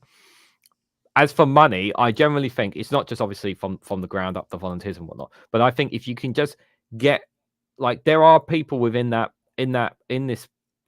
rejoin EU party that can reach out and get contacts with celebrities and whatnot. And if you can get them to endorse the rejoin EU party, then you will get more collaboration with, say, for instance, like like the parties that are already in power, like the Greens and the Lib Dems, push them more to saying, rather than the Lib Dems saying, like, for example, I think the Lib Dems were saying it, like, they weren't saying outright rejoin the EU. They were saying get back into the single market and customs union. No, we want to rejoin outright. Like, push some of them, get the fringes parties on board with it more as well. So I think that's where it needs to come from, rather than obviously this slow build up, because obviously, as you rightly said, the funds are not there. So get celebrities behind it, in that will push and galvanize it more, I think. I think because there are, I don't know if there's a group near you, but like there was a Stockport for Europe group, but it kind of rolled into Manchester for Europe because I think just people dropped out of it. So I don't know. I mean, there aren't as many people going to the rally. QA, if you're on 15,000. Sorry, QA, if you're on Discord, I don't know if you're on Discord or not. If you can find me on, if you're not following me on Twitter, send me a message as well, and I'll get back to you on that. I think, you know, there used to be, like I say, used to be Stockport for Europe. Now there's only Manchester for Europe, but you could utilize that. But I don't know. Maybe just not. Maybe there's no, like you say, maybe there's not enough people with enough clout to kind of galvanize people to go, look, we need to do this properly. We can't just sort of mess about on the fringes, because they got, you know, I think someone said before that Mike Galsworthy said that it might be QA Library actually, that actually the party got, the Rejoin EU party got more votes than UKIP did at their first election. So yeah, so there is that. It's, I mean, one of the things is that you know, they had the right wing press on the to support them, didn't they? Give them loads of media coverage and all the rest. Whereas it's almost like a word that the word that dare not speak its name, you know, Brexit, the B word. You know, nobody wants to talk about it apart from James O'Brien. Nobody else really on TV talks about it. So, the Tories don't want to talk about it because, and the right wing press don't want to talk about it because it's been. Because all we want to talk about is immigration. Yeah, immigration and woke. Yeah, the woke immigration, trans issues. Yeah, but yeah, it's always been I used to have all the links in the description, but it's in my there's a link below QA Library. Anyone else asking, like my social medias, if you just click the links tree, there's a links tree thing that opens up all my social medias in one go, so you can see all the social medias, the contacts that I have, guys, whatever platforms that I have available. So you can just use that if you want to get in contact me. But I also have an email, REGANELITE Business, as well on the YouTube channel if you want to do via email as well, guys. So there's plenty of ways you can contact me. It doesn't have to just be Discord as well on that. It's I'm so sick of the I can't believe we've already been an hour and a half. It's crazy. We'll probably do another 15-20 minutes and then we'll stop. If you guys want to ask us any questions, do let us know. We'll definitely stop at 10 o'clock. We're not going to go further than that. But if you guys want to ask us any questions, you're more than welcome to do so. Just at me, or I don't know if you're actually in the chat, but just at me at REGANELITE. And we'll try to answer the questions, any questions you guys have for us as well. I don't really want to ask your thoughts on the Conservative conference, because I don't think it's worth our time really on it, because I think considering all they kept doing was talking about immigration and the amount of bullshit that came out of that was just absolutely abhorrent. What do you make of the? I don't know. I don't think I've actually talked to you about this. What did you make of the success of the Liberal Democrats and the Greens? Those parties. I don't really want to talk about reform, but what do you make of the fringe parties, shall we say? Yeah. Now having seats in the House of Parliament. Let's talk about reform. Well, you can talk about reform. I think it was kind of clear from the by-elections that were in the run-up to it that there are going to be seats where there's like a place near Hazel Grove is a good example where near where, well, it was my constituency when I was younger. That's predominantly Labour always come third there. I think they actually might have come second this time, but it's always Tories with occasionally Lib Dems would win it, but it's always between the Tories and Lib Dems. And it was clear that after the whole debacle and just the whole mess that since Boris Johnson was in charge, and people just kind of gave up on the Tories, that there were going to be constituencies where Labour were unlikely to win, and Lib Dems would obviously be the next best thing. And actually Greens have actually done really well actually in this one, didn't they? So couldn't agree more. Couldn't agree more, QA Library. Why hasn't Caroline Lucas been moved up to the Lords?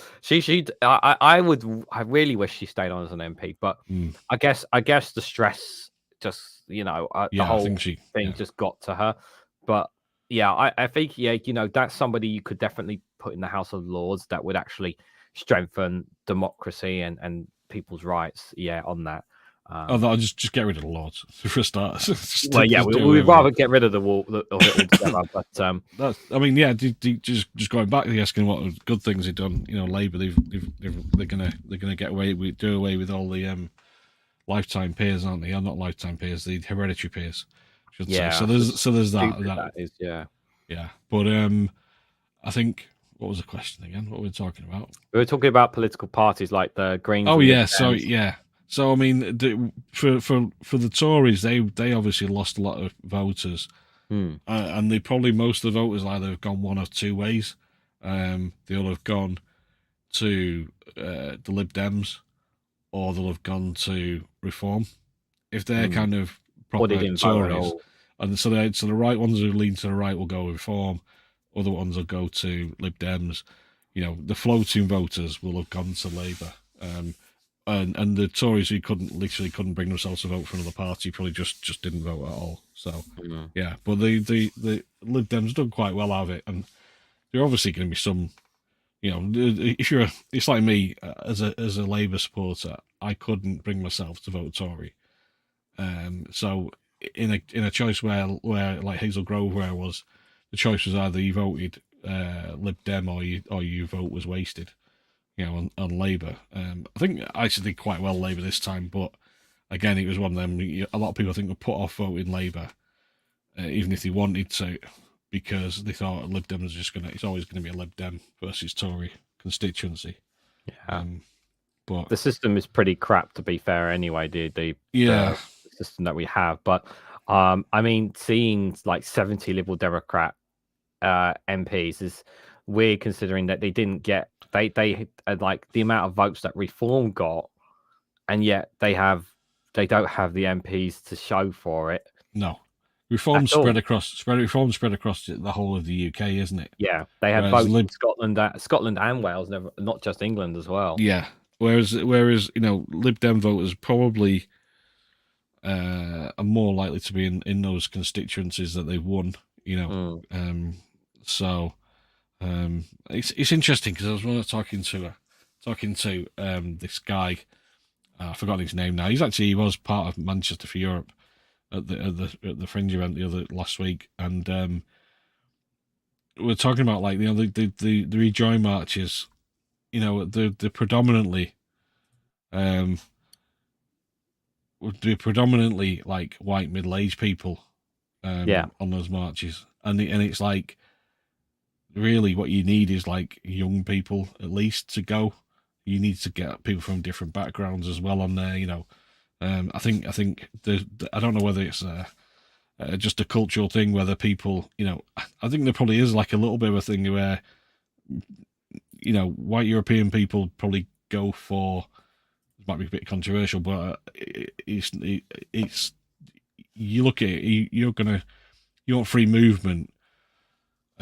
Then you'd look at Europe and go, well, we've got free movement with European, or we feel European. Maybe people with like Indian ancestry or African ancestry, West Indian, they probably don't. They may not feel that same affinity with Europe, where they think, well, they don't feel maybe as European as say a white Englishman or a white Irishman or someone with French or German ancestry. So I think there was. I've seen interviews people who say, like Asian people saying, well, why should white people from Europe or people from European countries be able to move freely when we can't from like India or Pakistan or Bangladesh or whatever?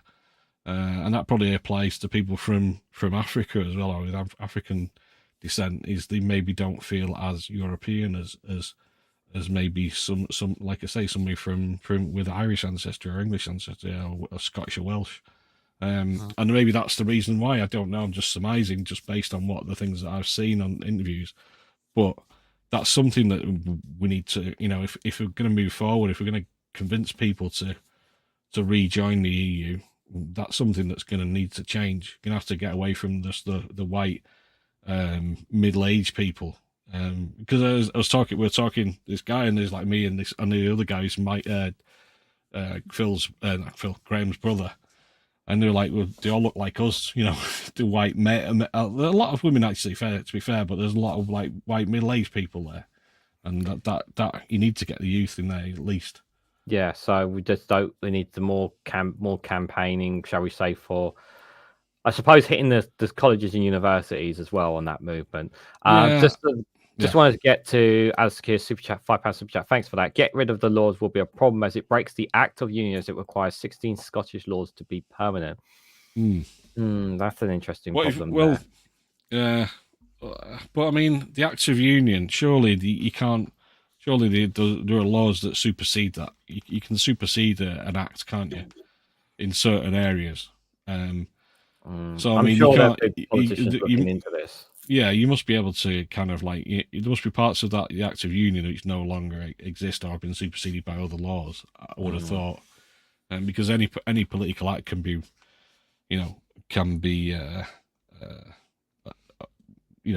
updated or superseded by another act. So I don't know. That's a constitutional one, I suppose, isn't it? Yeah. Yeah, I think talk about America. Go on. Sorry. You want to talk a bit about America? No, not really. No. No. Okay, let's not go. I don't mind. No. We don't have to go there. To be fair, I mean, it's a lot of trouble. To be fair, anyway. Yeah. I suppose it's a good. I suppose there's one good thing in Wales is that they're Conservative free, at least right now. So that's a good sign for them of MPs. So I still can't understand why James Cleverly drove down to Cardiff, but there you go. Yeah, Stockport is also Tory free. No MPs, no councillors as well. So yeah, it's nice. It's nice that I think so there's a good chunk. I think Ryan Angry Pagan said last week, like there's good chunks of the south of Devon and whatnot, parts down there where there's like no Conservatives either, so they're like Tory free as well. Yeah, it's good. So it's good, to be fair. But I think one thing that does worry me a little bit about the numbers is that yes, even though a lot of Conservatives got wiped out, still so many people voted for them despite everything, and they still had a huge chunk of the population still voted them despite everything. And if it wasn't for reform, and perhaps maybe if it was a different time of season, they might have held on to a lot more seats. Because so I think those, and obviously you had the voter ID obviously as well. That was the factor as well. So we obviously don't yet fully know like just how much of an effect the voter ID really had on the general election as well. I think that was another thing to play into it as well. We're going to wrap up in the next 5 or 10 minutes. I actually got I'll give you a choice of 2 funny videos before we come to the end. You could either choose one from Matt Green or one from Larry and Paul. Larry and Paul. Larry and Paul. We'll go with the Larry and Paul one. Yeah. The one I've got actually relates to Laura Queensberg handing her notes over to Boris Johnson for their interview, and they had to cancel the interview because it got leaked.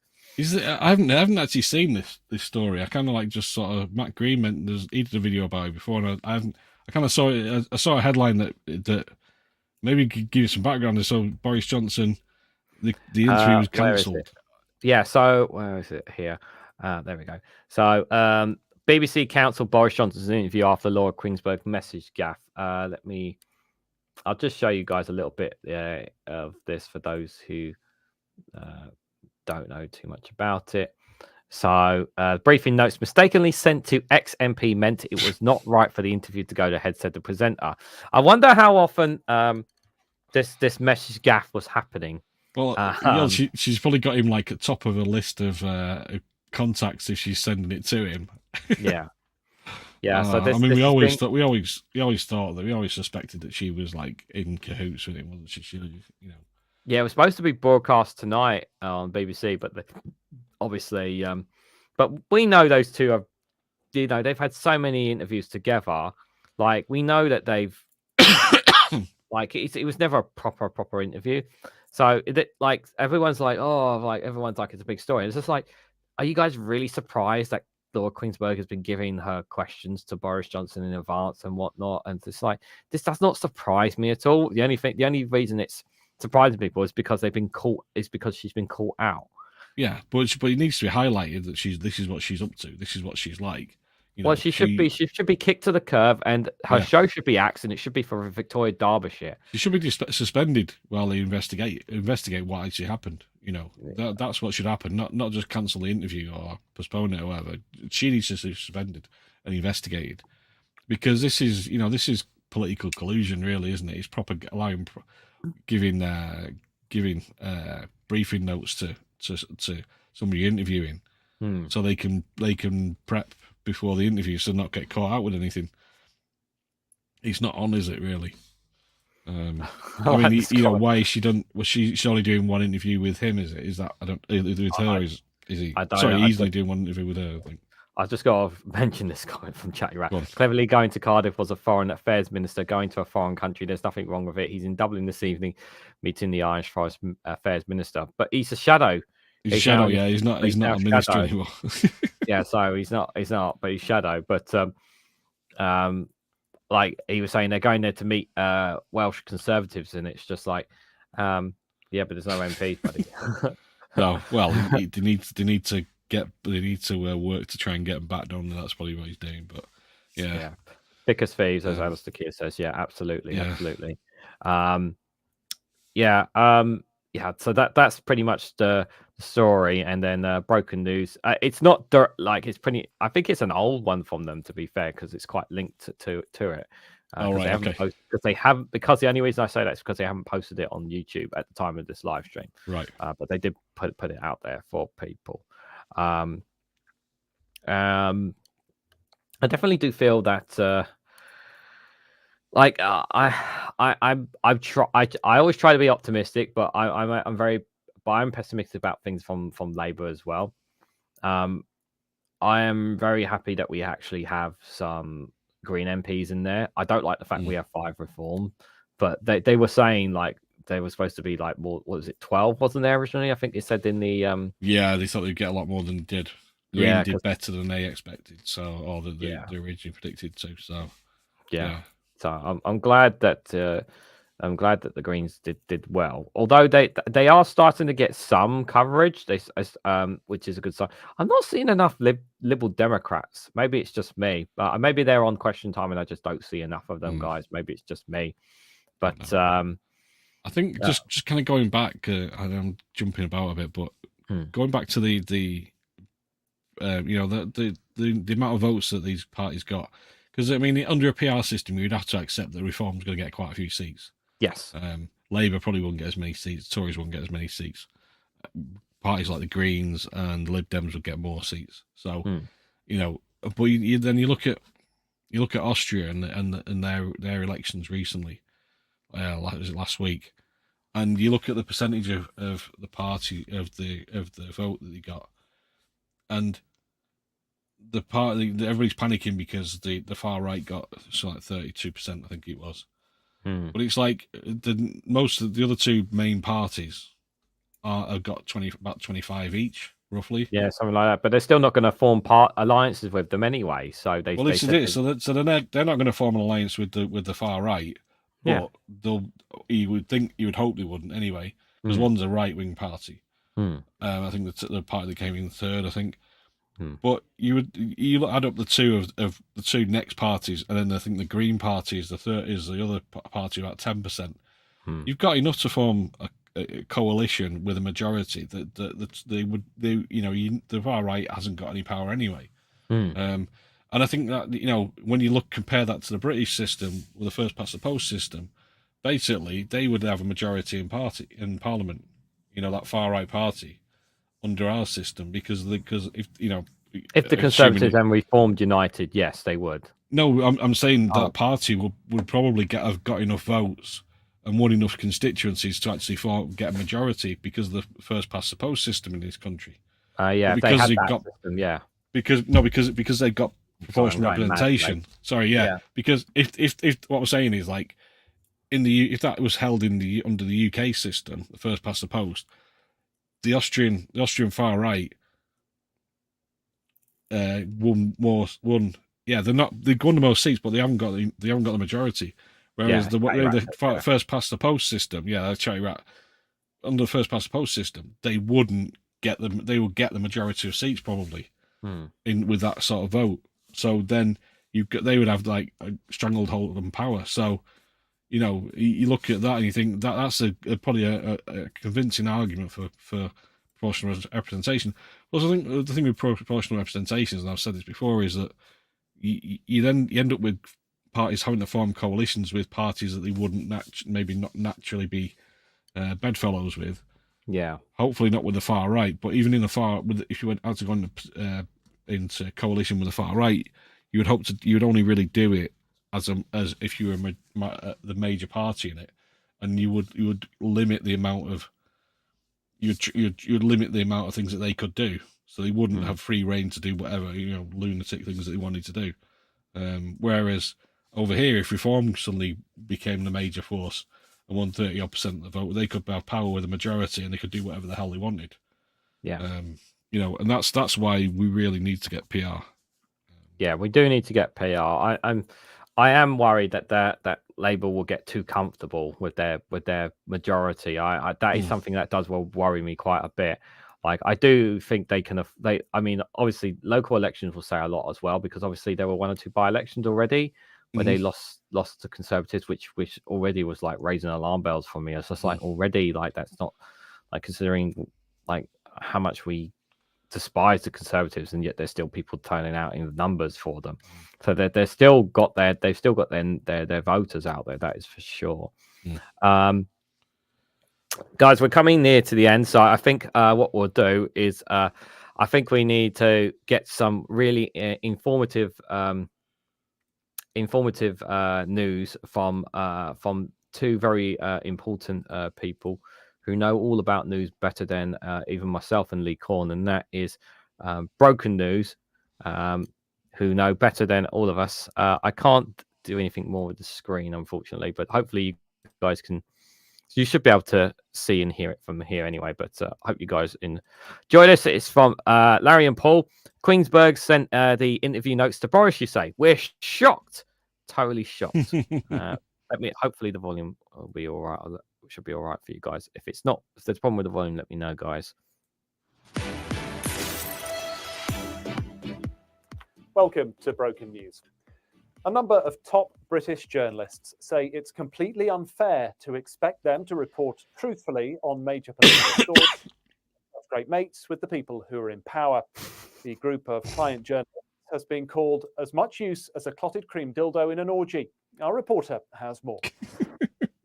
A free press reporting without fear or favour. Holding our elected leaders to account is key to a functional democracy. But one group of political reporters says it's simply too much to expect them to do that when they're good pals with, married to, or being finger blasted by those in high office. One senior correspondent told Broken News, "I became a journalist because I wanted to report the unvarnished truth.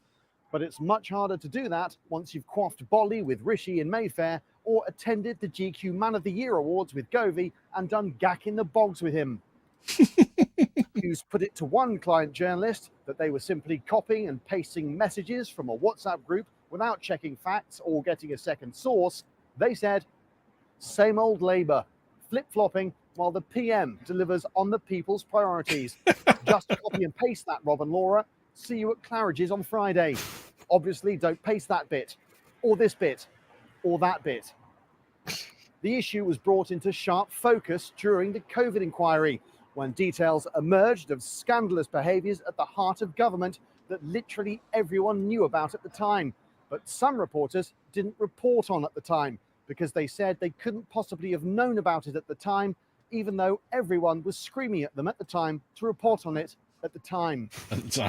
When the full sordid details were made available to the public recently, these same reporters said they were totally surprised, shocked, and blindsided, which Broken News understands to be absolute bollocks. Back to you. Daddy, thank you. Well, Broken News has just been sent an open letter to client journalists on behalf of the people of Great Britain. It says, do your fucking job or fuck off.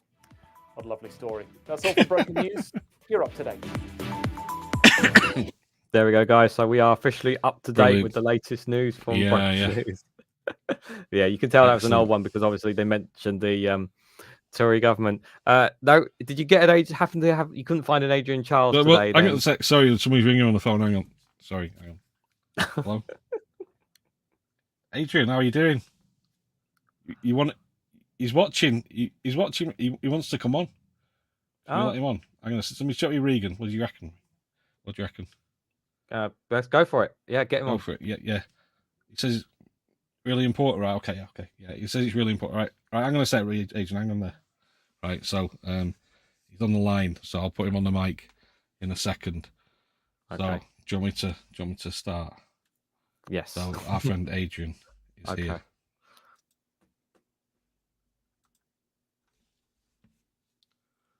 Adrian Charles's interesting article of the week.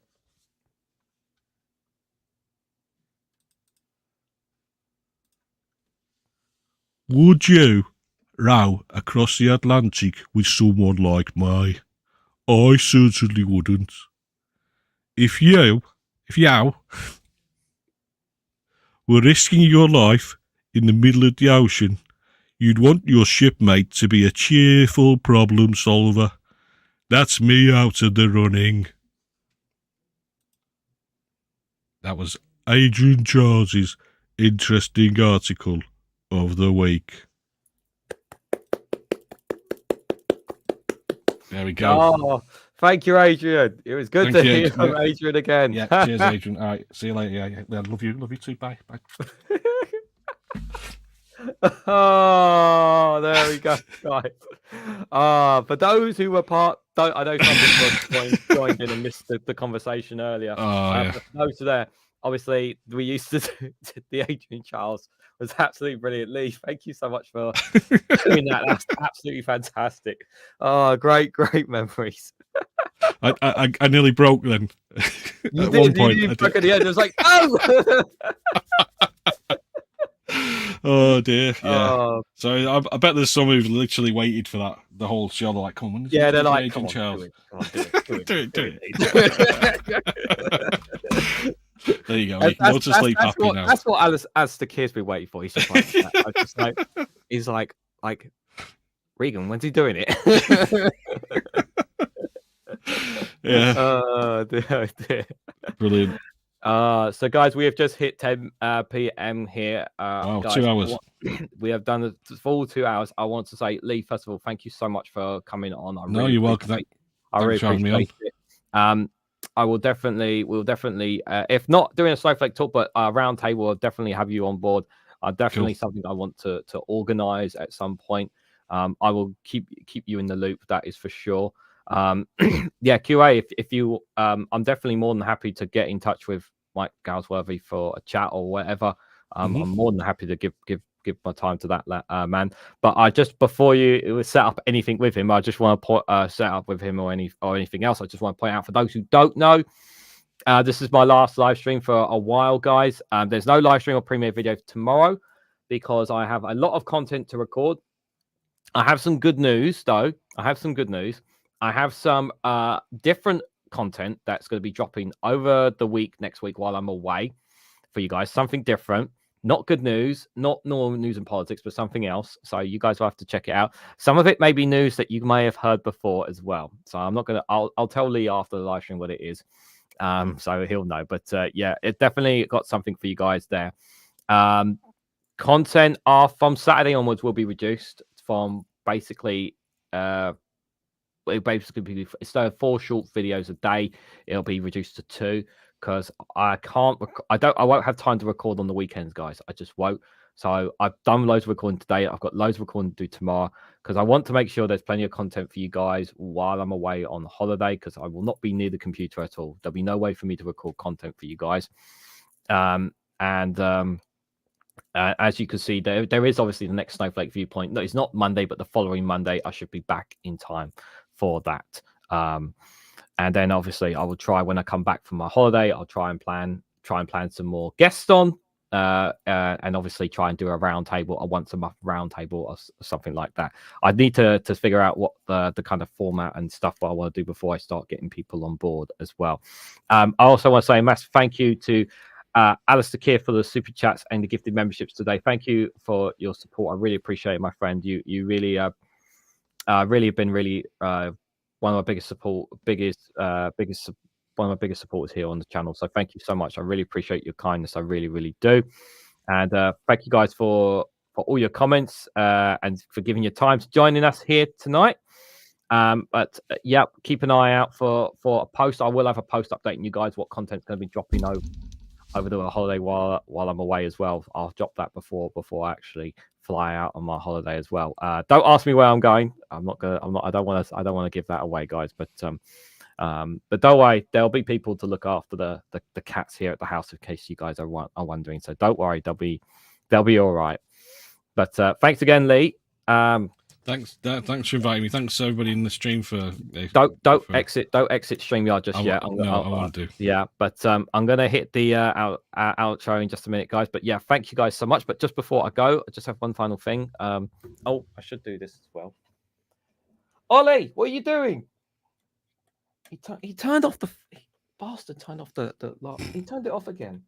I've told him about this.